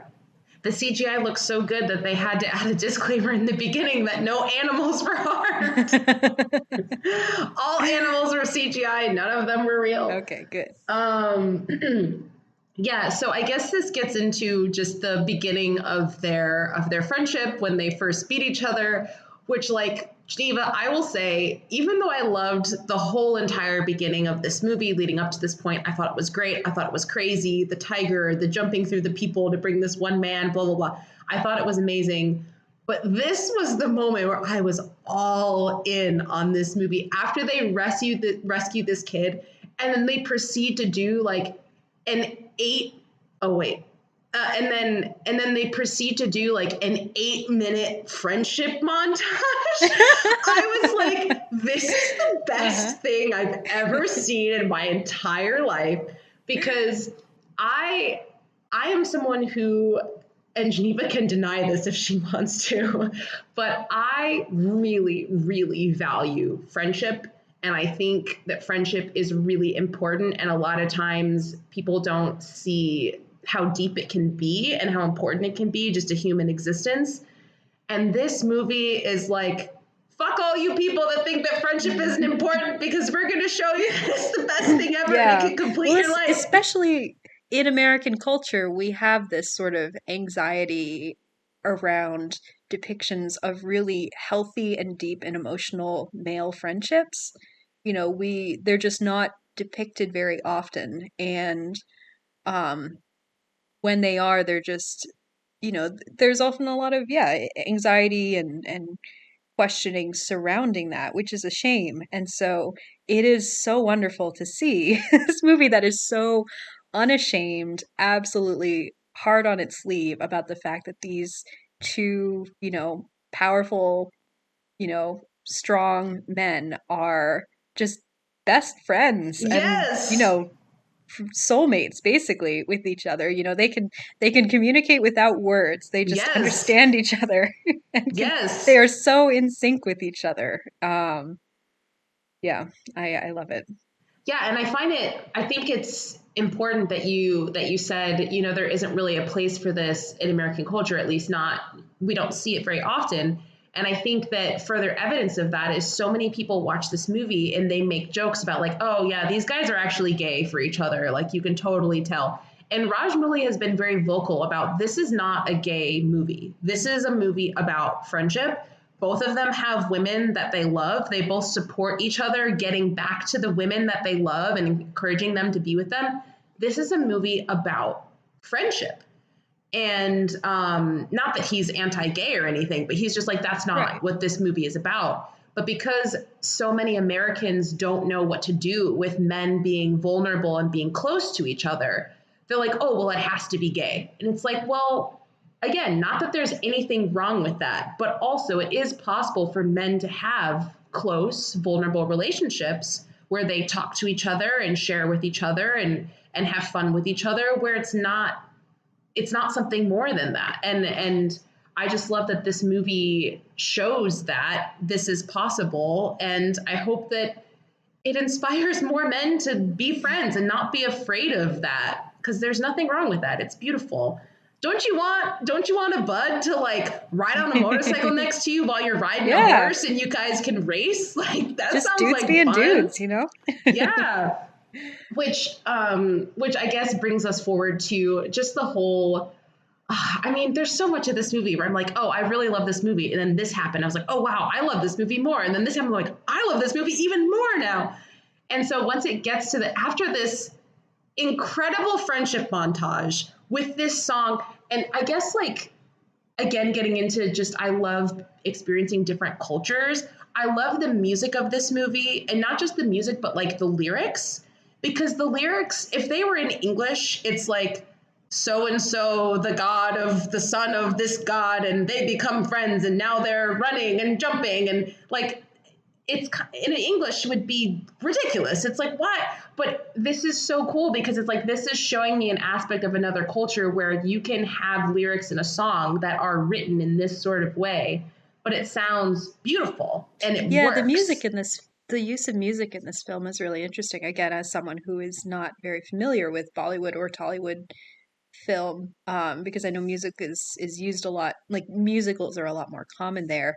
The way that it's this sort of unseen Greek chorus, that's singing, it's not a specific character singing. You don't see that very often in even musicals when they are made in American film.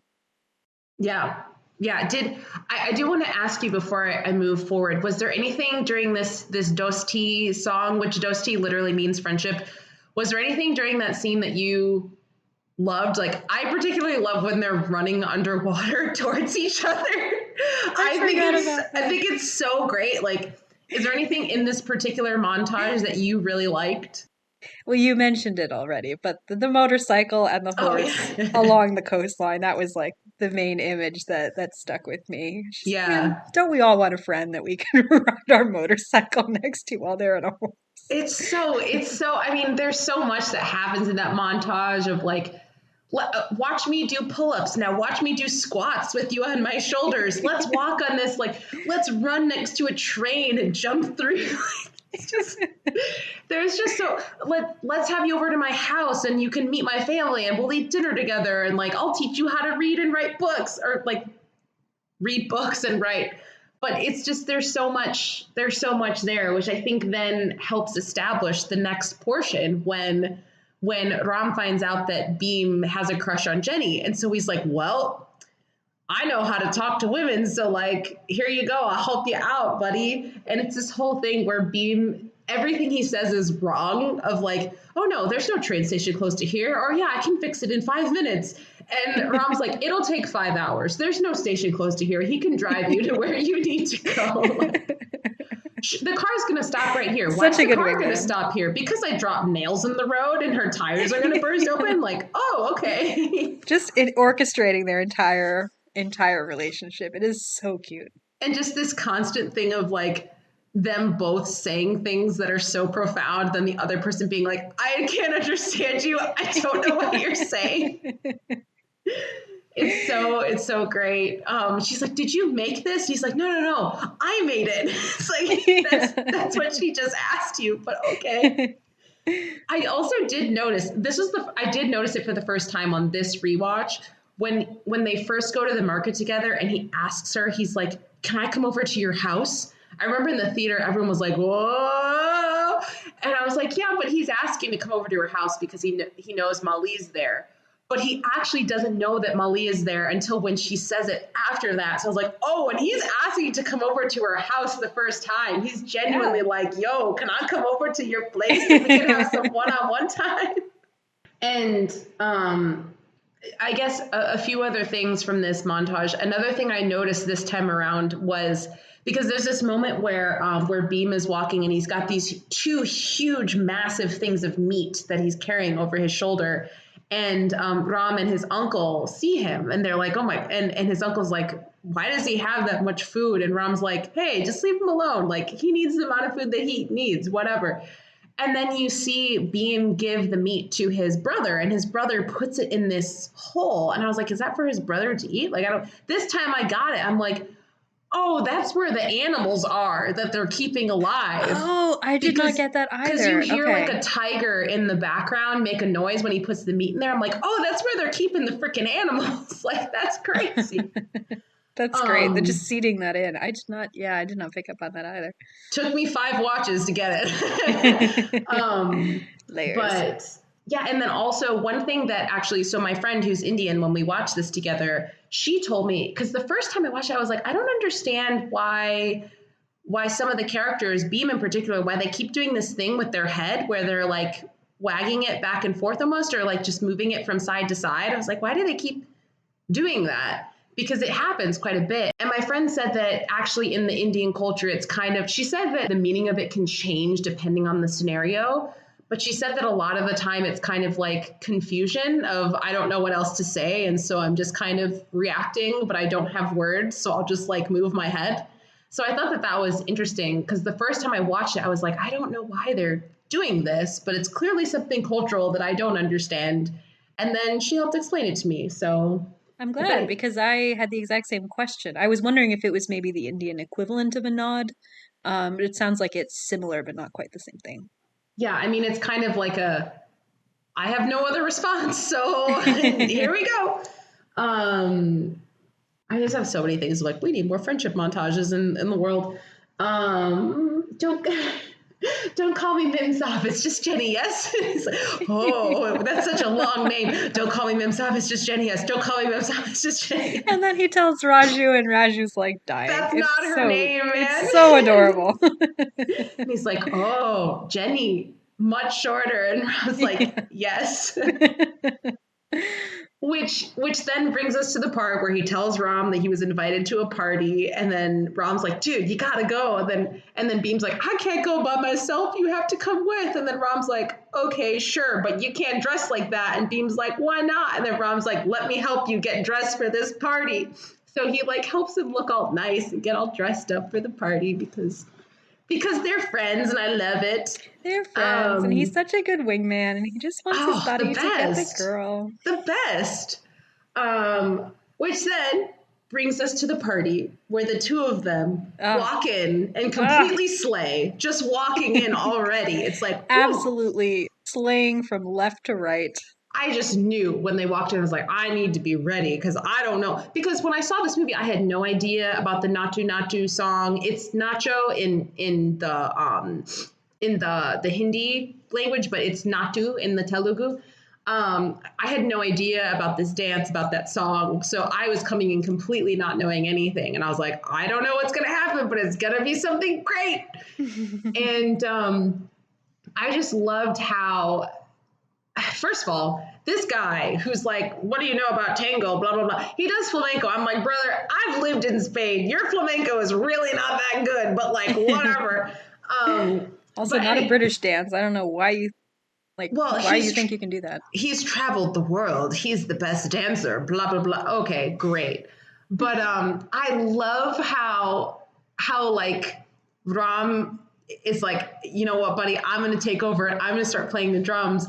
And then when he does that, Beam like starts shaking his head a little bit. And then you see the camera rack focus from Ram drumming to the black guy sitting behind him, who's the only black guy there. And he's like, yeah, like, I got this. If you didn't catch it the first time, you should rewatch it and see the black guy being like totally in on this thing of like, yeah, these white people, like, what's going on?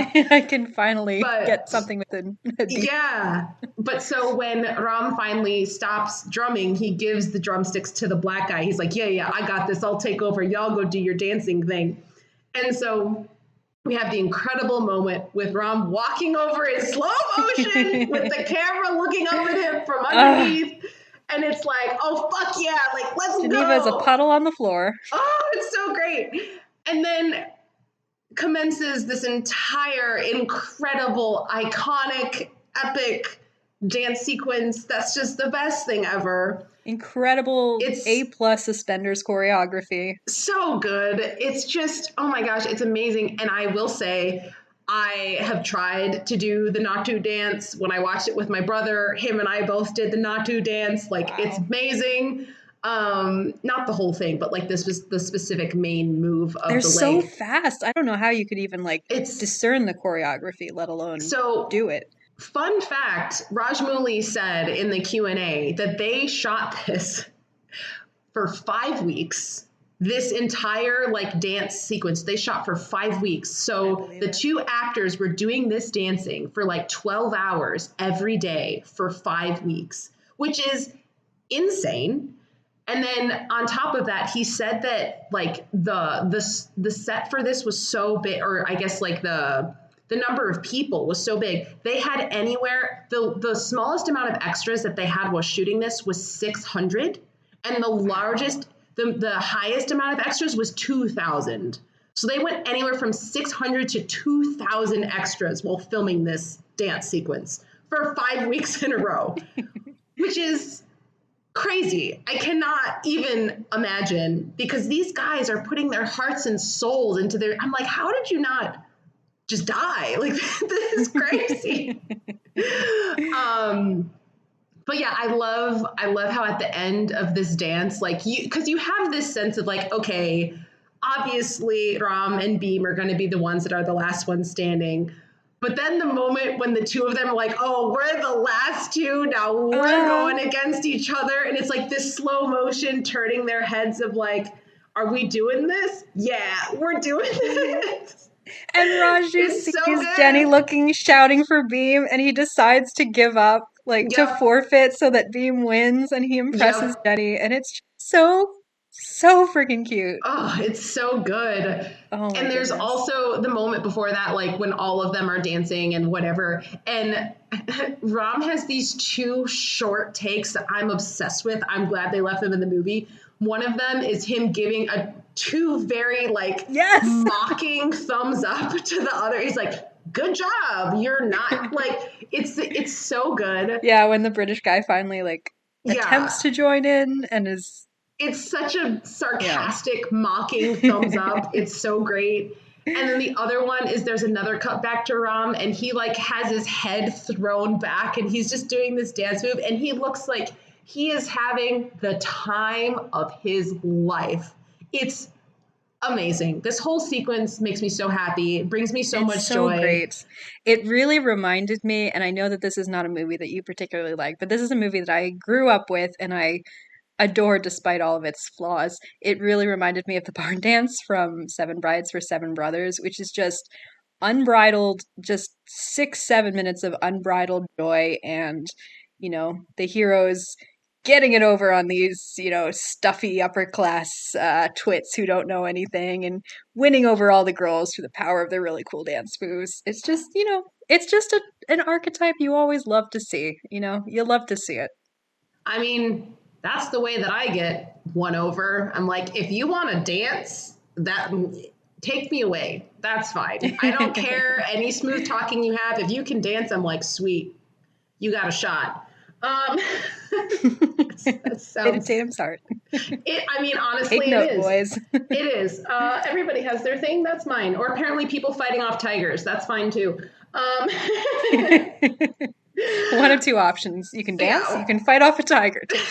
Take your pick. Yeah, so then after this, we have Ram carrying Beam home because Beam's muscles are completely shot after this epic dance moment. They basically do the most intense Cotton Eye Joe for like 8 minutes. Where did you come from? Where did you go? I mean, I understand. I've done that many times myself. Your legs are shot afterwards, I can attest. I find it funny though. It's like you can fight off tigers and be fine, but a dance, like forget it. You can't walk home. Which then again like has Ram being an incredible wingman to get him in Jenny's car to go to her house, which is where Beam finally sees Mali, and they have this incredibly beautiful moment that we mentioned earlier where he sees her and she immediately wants to be taken home, and he tells her, now is not the time because we'll get caught and it'll be not worthwhile. So I'm going to have to come back. You have to wait. And it's just this beautiful, it's tragic and really sad, but it's this beautiful moment of just seeing the bond that exists between these two people. and just the camaraderie of this. It's like this tribe is a family, you know, and the whole reason he's here is to rescue her. And it kind of not reminds him why he's there, but gives him the motivation to push forward, because it's been, I think, 6 months or something and they haven't seen her. So he's like, okay, she is alive. Now it's time to really, really go for this. And so we have the whole moment where, you know, Ram kind of connects the dots. I guess like he finds Beam's brother and then tortures him and kind of gets some he doesn't get information, but he eventually does connect the dots because he sees that they have the same necklace and all those things. And I think I loved the concept of Beam's brother kind of taking him down with a snake, because when he was trapped and being tortured, I was like, I don't know how he's going to get out of this. And then when he was hitting the stick on the ground to bring the snake over, I was like, dude, what are you doing? But then when he throws the snake, I was like, oh man, this is cool.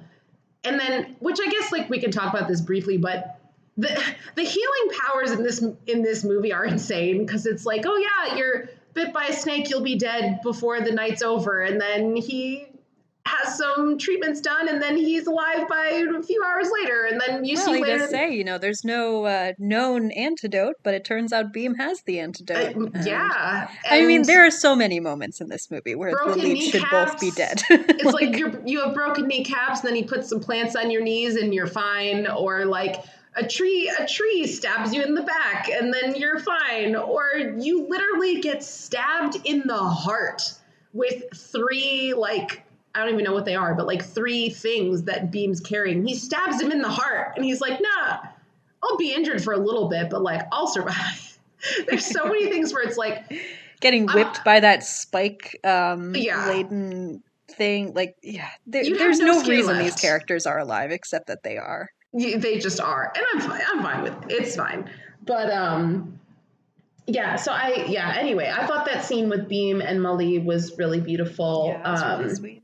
And one thing that I also wanted to call out, because it happens so much in this movie, and every time it happens, I'm like, yes, this is amazing, is there's so many like rallying speeches where it's like, I have seen Mali. We can wait no longer. It is time to go do what we came here for.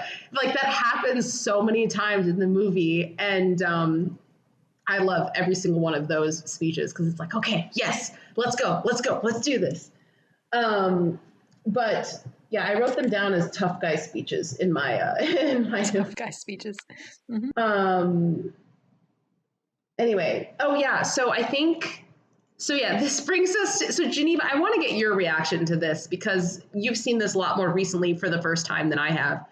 So what was your response to the animals leaping out of cages to attack everybody? Well, the thing is, I had already that was going to happen. Oh, okay. Well, I didn't know when it was going to happen, but I had actually already seen that scene out of context. Forget exactly. I think it might have been just when this movie started getting popular. That scene was maybe going around Twitter or something like that. So I had already seen it, and you know, Dang. It is incredibly awesome. So I was very excited when it happened. It wasn't a shock just because I had already seen that visual. But yeah, I mean, it's great. And then there's just absolute carnage that follows. Yeah, I mean, I don't really know how much to sum up. It looks great, and you know, it's then followed by this incredibly tense, again, this sort of misunderstanding between the two of them, where Beam is trying to rescue Mali, and Raju is trying to get Beam, and you're just screaming for them, no, use your words, like, you know, stop fighting with each other. You both should be on the same side. Raju, you should be helping Beam. What are you doing? Like, oh my gosh, it's so intense, and it's so stressful, because you don't want to see them fight. Like, they've done such a good job of establishing their friendship. And so anytime they're at cross purposes, it's painful to watch. You know that they're eventually going to come around, but until then, it's just painful. Yeah. I also love the very specific depiction of the fire versus water that really comes to a head here. Because I think there's nods to it in the beginning of, you know, Beam is water and Ram is fire. But here you really get to see it because literally Beam is like climbing out of a spraying fountain holding like this hose that's spraying water. And Ram is like standing in front of fireworks that are spinning in circles and flamed behind him. Yeah, the different visual ways that they take to depict. I mean, the fire and the water is the most prominent that's used several times, but there are just several ways throughout how they emphasize, oh, these two people are different and yet they're so the same, you know, like Yeah. the songs say about them. It's really well done. And I also loved how in this sequence, because there's so much in this movie where, you know, you could go full action or full whatever, which would be fine if they did that. But they inject these little bits of human emotion and motivations behind these things. And during this sequence where they first really start, when Ram comes in and is trying to arrest him, you see Beam begging him. He's like, look into my eyes, like, look at me, tell me why you're doing this. And Ram can't even look at him because he's like, you are so precious to me and our friendship is so dear, but I have this greater purpose. And I know that in order to accomplish that, I have to do what I have to do. And Well, and again, it's so fascinating watching that the first time versus watching it on. I mean, I have not watched that since having seen the rest of the movie and knowing the full context of what Raju is doing. But when you watch it the first time, you know, you don't realize that this whole time Raju is undercover. Well, I mean, maybe someone has figured it out. But if you're me, you do not realize at this point. You're wanting him to change his mind instead of realizing that there's this conflict going on underneath. But it must be so interesting to watch it on subsequent watches and realize that there's this internal battle that's brewing. oh yeah, I mean, that's one of the things I love about it. And I remember, because I forced my family to watch this when we were all together over Christmas, me and my dad, we got brunch and he was kind of telling me about the movie and all that stuff. And he was kind of saying the same thing. And I was like, dude, you know that in the first half, like, because I think my dad was of the perspective, he was thinking like, oh yeah, I was this guy who was all in on the British Empire. And then he changed his mind. And I'm like, no. He was never all in on the British Empire. He was always serving this larger purpose, but that's what it looks like until they do that reveal. Yeah. Right. But for me, it's like, no, like there's all this tension because he's not, and he's, you know, befriended this person, but he knows that he has to destroy him in order to get where he's going. And that's like ripping him apart. And it's just this incredible tension. And I think it's so beautifully represented in that specific moment when Beam is like, look at me. And Ram literally cannot look at him. And it's just so powerful. Yeah. But I'm very curious the decision that they made to hold off on explaining Raju's backstory until that late in the movie. I wonder if it's a thing where for the Indian audience they would be familiar enough with the character to know all of this going in, or whether it was an intentional decision to kind of establish him with the audience expectations one way and then subvert them, which was how I experienced it. I mean, I will say that I figured it out pretty early on. Oh, interesting. How did you figure it out? I figured it out, like, I didn't know the specifics of it, but I had inklings because I could tell in the beginning when he was like fighting that guy and like bringing that one guy from the crowd all the way back. And then he was in this ceremony where they were announcing all the people that were going to be promoted. And he was not chosen after he did that huge act of valor. I could tell by his response of like not being chosen and then volunteering to be like, I will find this guy and that will hopefully finally get me to be promoted. When that happened, I was like, I just was connecting these dots of there's clearly something that's motivating him to really want to do this. And it doesn't seem like something where he's wanting to climb the ranks, because I see his genuine care for this child who's like dying in a river surrounded by oil that's about to blow up. Like there's little moments where I see him wanting to be a good person, or like when he lets Beam's brother go because he knows he's going to die from the snake biting him in his arm. Like there were enough hints beforehand that I figured it out pretty early on. But then because there were more nods to it, I kind of put the things together. I was like, okay, this is something that's going on. And then we had shots of like Sita holding like a hand holding something before. I'm like, okay, there's this woman off somewhere. Like I had thoughts of, oh, he came here for a reason and that's why he doesn't see his, fiance or whatever. Gotcha. So for me, Yeah, like, because I picked up on all those things. I just read them differently. Gotcha. yeah, I kind of always felt that conflict, but yeah. Anyway, Yeah. So I didn't necessarily write anything down about that scene after the intermission when it's kind of all of Ram's backstory. So if you have anything to say about that, go ahead. Because yeah. Yeah, I mean, not that much. Like you said, it was really interesting. It's really interesting to kind of recontextualize the film or the scene as an audience member, knowing that the actor who plays his father is this very big um, actor in India who would have been very recognizable for an Indian audience. So it adds an interesting little layer because I get the sense that his father is in the context of this village and the area that he lives in, that he is this sort of folkloric hero, and so it really makes sense to have a popular and beloved actor play him. Um, yeah, not don't have a whole lot else to add, just that I really like that scene and thought it was well done. Yeah, it's And it definitely and I good. guess it establishes just as Beam, his sort of superpower is his incredible strength.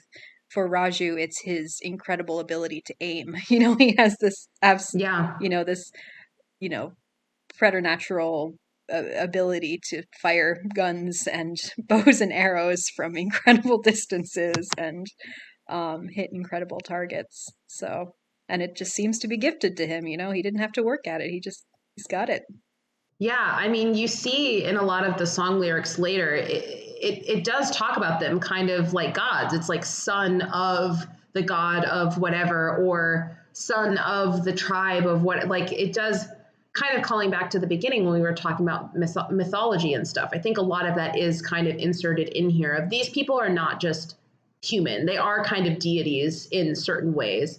Yeah, Um, sort of demigods. yeah. And I think, yeah, kind of like what you said, this scene just is really well done. And I think it's super important to establish Ram's backstory because if his backstory was not established well, this movie would fall apart, in my opinion. And I think that it's done really well because you see so much. I feel the connection between him and his father. It feels so real to me, and just the sacrifice that's made there. And I also love kind of this is the first time we see the concept of this bullet is worth, like it came all the way from England, and by the time it Yeah. got here, it's worth 6 shilling or whatever. Is that And the this first is time? Because I thought they used that speech at the very beginning as well in the scene when they take Molly. Am I making that up? no, I was going to say it's the first time that we recognize that it's going to be a repeated concept. Oh, I see. Okay. Yeah. So it's like, oh, this is something that's going to be coming back. And it really is like something that's meaningful. And of course we see it again at the end in like the best, the best ending ever. Yeah. This is also the first time that Sita really becomes a character because we've seen her very briefly, but just as a sort of silent figure who's pining after Raju. And this is the first moment when we start to see her as this other half of him, who has kind of her own thoughts and actions that she takes to support him, but also to support their cause, which I really Yeah. like. There's even this moment where Ram says something, I don't remember the exact quote, but it's something along the lines of like, my courage gives me motivation, but it's your courage that will help me win. And I just think I just think it's beautiful. And I love just how they establish their relationship and all of that. So yeah, moving forward, I'm trying to like move faster now because we're almost at 2 hours. So we get to the scene where Beam is basically being publicly executed in front of everybody. And he's being brutally beaten by Ram per the command of, the terrible leaders of this colony or whatever you call it. And I think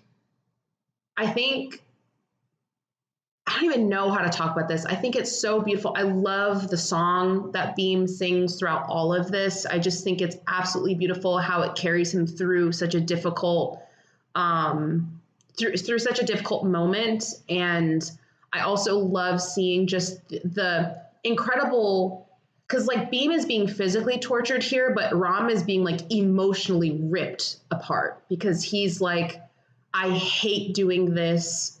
And I hate you now knowing that I'm doing this. And like, there's these incredible shots of like him wiping tears away along with blood that's being splattered on his face from like Beam's body. And you see these moments of Ram like trying to help Beam kneel, like by pulling the chain back with his foot so that he falls, or by like pushing his knee down with his foot. Cause he's like, if you just freaking kneel, like I don't have to do this anymore. And that's sort of trying to get him on his side of the sort of tactic that he's saying, you know, sort of externally submit to what the British colonizers are telling you to do, but then you know you don't necessarily in your heart have to, but at least pretend to go along so that you can survive and so that you can further your purposes. But that's not what Beam's tactics are, and so he refuses. Yeah, and you see this incredible moment at the end when they drop him to the ground and he's about to collapse, and he reaches his hand out to the people, and then he turns his hand basically upside down, telling people to like rise, and everyone's like, yeah, like we're gonna rise up. There's all these shots of the crowd getting angrier and angrier. Yeah, and then you see Ram like immediately fall or run to Beam's side as he collapses on the ground and like holds him, basically cradles him, because he's so upset that he's basically killed his friend. But then because he has to keep up the facade, he's like, okay, I'm going to pick him up and carry him over my shoulder and put him in this vehicle. But you see this very brief moment of tenderness of him being like, what have I done? It hurts me that I hurt you, that you're probably dead now. Like, which then leads him to this awakening that I kind of mentioned before, where he says those lines of like, I did write down the exact quote. He says, I was under the impression that guns would bring us freedom, but Beam inspired everyone with just a song. And then he says, I promised my father I would give everyone a weapon, but Beam's song turned everyone into a weapon. And so it's just, he has this transformational moment of like, the way that I'm going about this is actually wrong, because there's more than one way to bring freedom to our people. And yeah, I just think that song is so beautiful. I don't know who sings it because I don't think it's the actor singing it. But whoever that is, props, incredible, super good. But yeah, so then I'm really going to start jumping forward here, but we have the whole sequence where like Ram finally gets promoted, and then he's finally given this assignment of like, you're the one who gets to transport the guns and the weapons. He's like, oh my gosh, this could be my opportunity. But then he chooses that he's going to free Beam and Mully instead. And so he helps them escape. Again, he gets like stabbed by a freaking tree and somehow survives. But then we have these sequences I did have to laugh a little bit when the governor is pursuing, and he flies out of the car. Yeah, just the way, in general, the CGI in this movie is really good, but for something about that one scene, it did kind of crack me up. Just how quickly he goes flying from that car. Oh yeah. I mean, I think that they're supposed to kind of be funny in an evil sort of way. Like when his wife is like, there's barely any blood. You said that there would be blood at his incredibly campy performance. Feet. It's like, all right, lady. But I was kind of cracking up every time she opened her mouth. I mean, in the theater, when I was there, everyone was like cracking up and being like, boo, boo, because it's supposed to be like an over the top. Yeah. But yeah, so then now that Beam and Mully have escaped, everyone knows that Ram was actually an undercover guy. So they put him in prison. He's there for a long time. His hair grows long. And then they're like, we've been starving him for days. There's no way he'll be executed and he'll be weak like everyone else. And then they walk up to his cell, and he's doing freaking pull-ups with the chains that are holding him from Oh the my ceiling goodness. while he's staring at like the Of course he Capitol is. through his window. Mhm. And he gives another one of those speeches that I love where he's like, "You may kill me, but I will never." He's So being good. fed on his own anger and his knowledge of his own righteousness. You know, he doesn't Yep. need human food. So then they put him into an even smaller cell where he's crammed in the ground and there's just these little bars above him. He And tries what to does do he pull-ups do? on them. More pull-ups. Even though his kneecaps have been broken, he's been stabbed by a tree in his back, he hasn't eaten anything for days. He has been beaten multiple times. He still does pull-ups because he has a purpose. I mean, what else you gonna do? So then we see that Beam and Mali, they've gone out, they've escaped, they're out kind of in a different part of India, and they go to this little town where they're hiding out, but the British people show up there looking for them, to which Sita scares them off by telling them that people in the room have smallpox, so they That's run great. away. And the It's great thing is super it's a complete smart. coincidence. You know, she does not know who Beam is. Beam does not know who she is. They just happen to be at the same time in the same place at the same time. She sees that they're in trouble and she steps up to help. And I really love Sita's character, and I think that's a great way to Yeah. kind of establish her as a person who is noble and makes active choices in her own way, you know, and is not just is not just a figure, a sort of object of Raju's desire or, you know, longing or something like that. She is also a member of this movement. Yeah. So then she proceeds to just share about her story and what Ram has like gone to do, and then Beam connects the dots and is like, "Oh my gosh, that's my friend that you're talking about."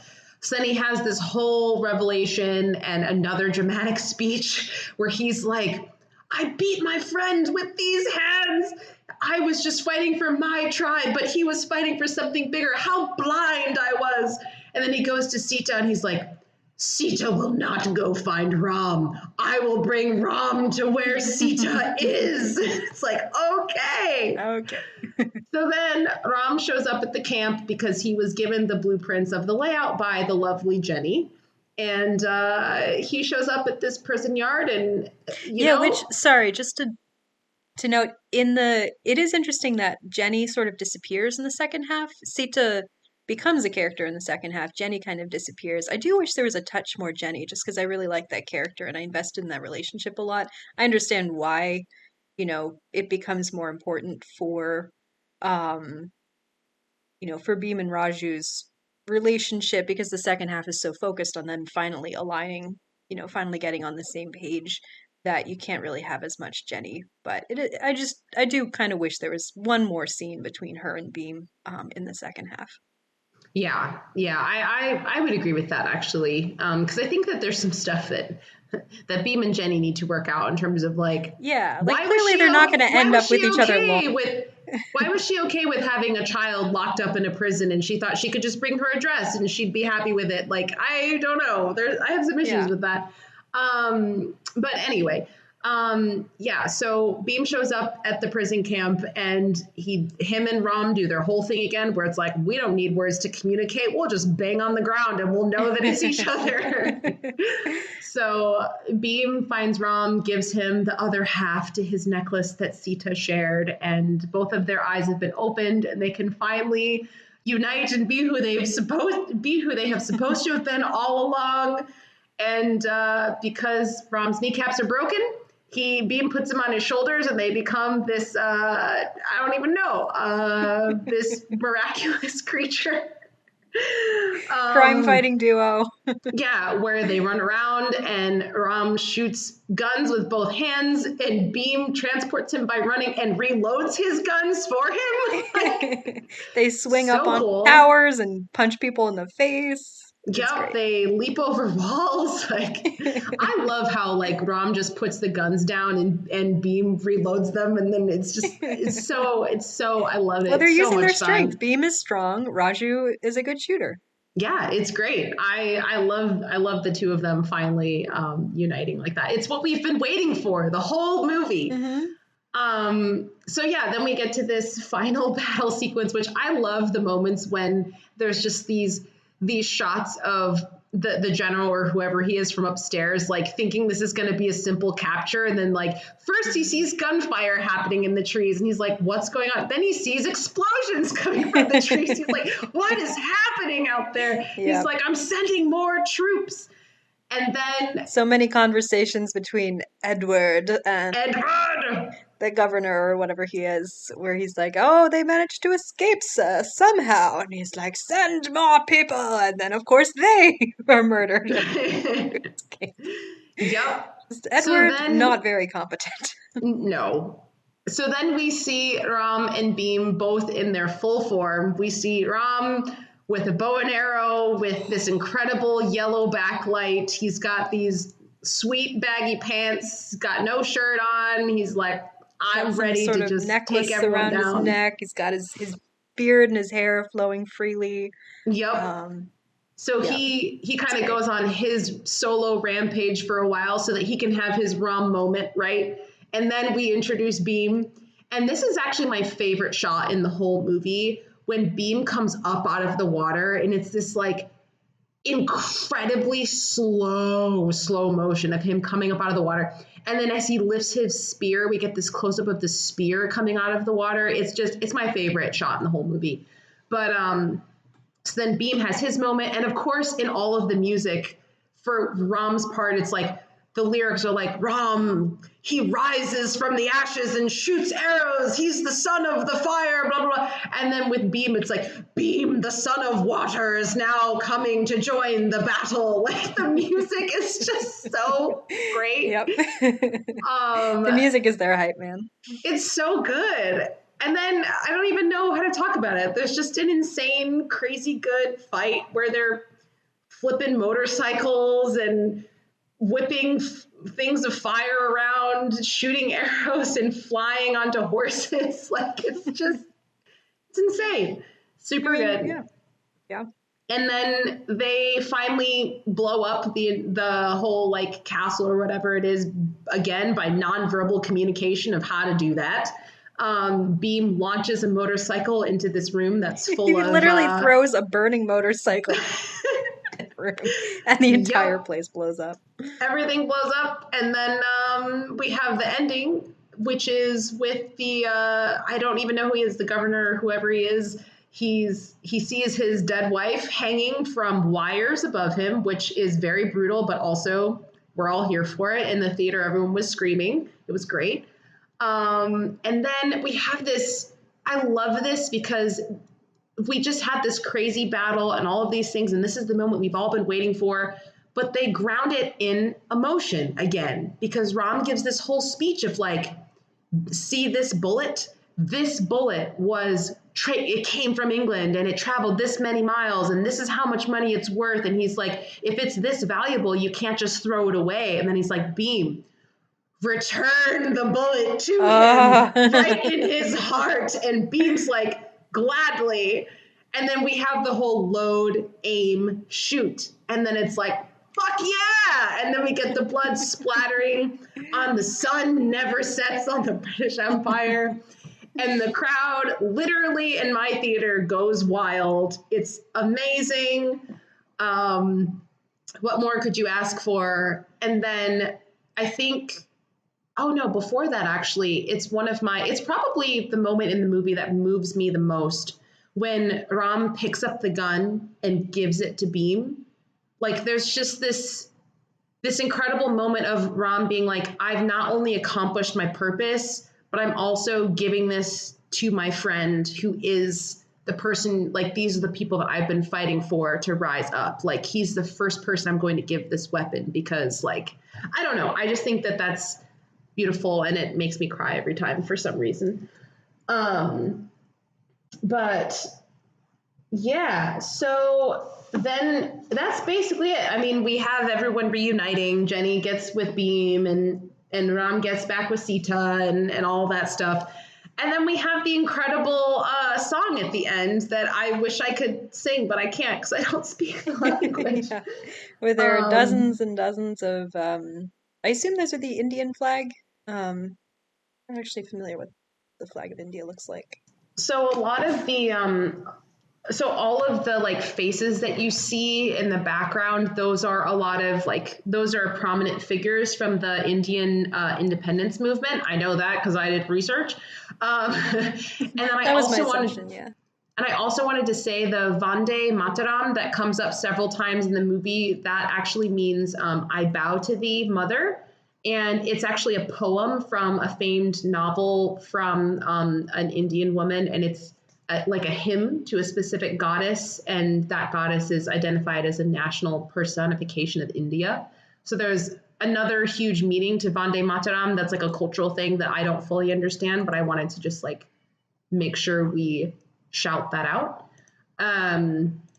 But yeah, so I guess that's I mean, there's more I could say, but I just looked it up, by the way, and that's not the official the flag of India. So I'm not sure what those flags represent, but yeah, I'm not sure which flag you're actually talking about. Which flag are you talking about? I mean, there's like dozens of them. I think it's red, yellow, and green. And there's Okay. writing on it, and they're all throughout that number. Okay, Yeah, I was gotcha. just very curious about it. Yeah, I'm not sure. But yeah, one question that I wanted to ask you before we wrap up here is I'm curious, what is your favorite action sequence in this movie? If you had to choose a favorite. Assuming we're not counting the choreography of Natu Natu, because that's probably the scene. That is the scene I have already rewatched the most, and probably will continue to rewatch the most. Actually, this kind of goes into what I find most moving, because I think my answer to that would be the very first time that Beam and Raju meet when they are rescuing the boy. I think that is my favorite. Just the way it's set up, where they're communicating wordlessly and they're both getting into position when one's getting a rope and one's getting the flag, and you don't know what exactly they're planning, and then their plan turns out to be this incredibly complicated extraordinarily like precisely choreographed thing that somehow they're both able to understand exactly what to do. Yep. But I just love the moment when the two of them are swinging on these ropes on either side of the bridge, and they reach out and they grab each other by the forearm, and it's this close up on their hands clasping for the first time, and you're just like, oh, this is the beginning of a beautiful friendship. Yep. Which then leads into the montage, which so great. Yeah, that's a great moment. That's a really, really good one. I think this is probably loosely defining action sequence, because maybe you wouldn't count this if we're thinking in terms of like battles and stuff, but Beam fighting the tiger, man, like it just somehow I thought you might say like it's so cool. It's so cool. Like I have never seen anything like that before. Like, as much as the other action sequences are amazing, it's like I've seen bow and arrows go up against guns. I've seen people fighting other people with stabs or whatever they're called. Like I've seen not to diminish them in this movie. I think they're all fantastic and done in ways that I haven't seen before. But the concept of just him fighting the tiger with the camera shots that it gets, with the specific body parts that it films and the angles at which it films it, with the music the music there is so good. And then it ends with this incredibly beautiful moment of him like holding this tiger head up to him and saying like, I'm using you for my purposes. I'm sorry. It's just, I love it. That's my favorite action sequence in the whole movie. I think it's just, I have no words. Yeah. I have no words. So, okay, yeah, we're at 2 hours, 8 minutes. I'm going to finish up here. So let me just jump into the awards from this movie. This movie was not nominated for anything other than Best Original Song. I'm not going to get hung up on that and talk about that. Salty about that. I'm very emotionally upset and distraught, but it's fine. This has happened with the Oscars before. It's happened more often than not. They rarely ever get things right, so I'm gonna let it go. I mean, I'll go out on a limb and say they never get things right. They often get parts of things right, but they never get everything right. No. Yeah. Anyway, leaving that aside and putting that to bed, otherwise I will never stop. This movie surprisingly only has an 83 on Metacritic. It only has a 94% fresh on Rotten Tomatoes. Curious Which about what the 6% of critics who did not I like this know, movie right? had to say about it. If anyone was like, RRR, yeah, that movie sucked, I'd be like, what is wrong with you? Maybe they're British people. I don't know. It's possible. Some British like Um, fuddy-duddy critic who's like, yeah. still pro The movie colonial goes empire or too something. far in its portrayal. It's like, well, it does, but that's the point. Yeah. Anyway, so there's one review that I found that I actually really, really loved, and it comes from The Playlist. It's written by Corey Woodruff.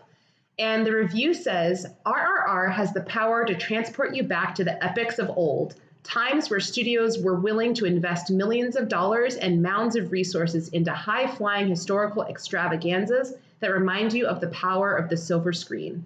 Like Parasite and Drive My Car, it feels like the type of international release that could remind American moviegoers to look past the art being made at home and immerse themselves in the beauty of global cinema. People who hand-wring about movies being dead really need to check this one out. RRR proves that yes, cinema is alive and well, but only if you're willing every now and again to look past your backyard. I am obsessed with that review. That is so many things that I feel about this movie, but stated in such a more eloquent way than I could put it. I think it's beautiful, and I hope that this movie inspires people to go watch other movies that are not American films, because there's so many good ones out there. Parasite and Drive My Car just being two of the most recent ones, but there's so many.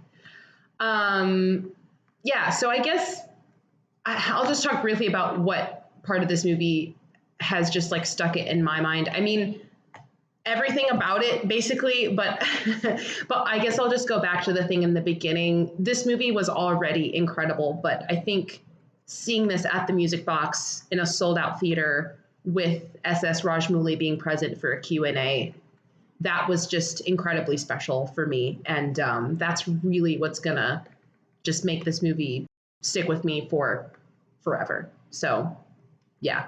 How about you, Geneva? Is there anything that's gonna make this movie stick with you? Is it the Natu Natu dance? I think I already said, like, because it's the Natu Natu dance, and then it's that first action sequence when we first see how in sync these two are, followed immediately by that lovely little montage of them becoming best friends. So good.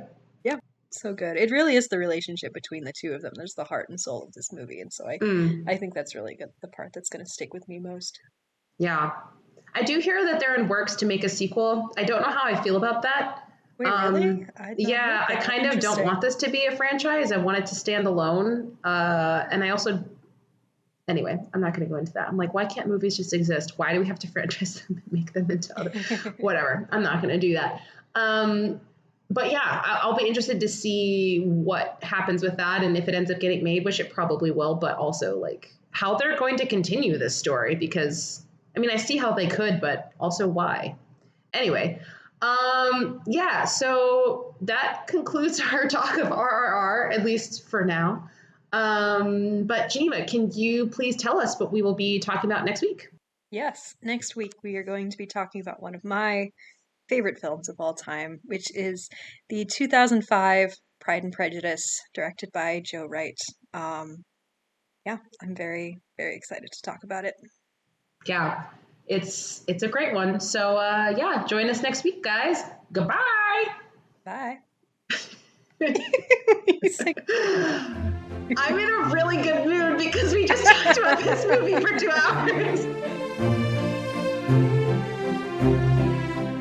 Thanks for listening. If you want to get in touch with us, you can email us at yourpickpod@gmail.com. Our theme song was composed by Joel Rushton, and our podcast graphic was designed by Kara Shin. If you like this show and want to hear more, please rate and subscribe on your favorite podcast platform. We're excited to have you on this journey with us. Until next time.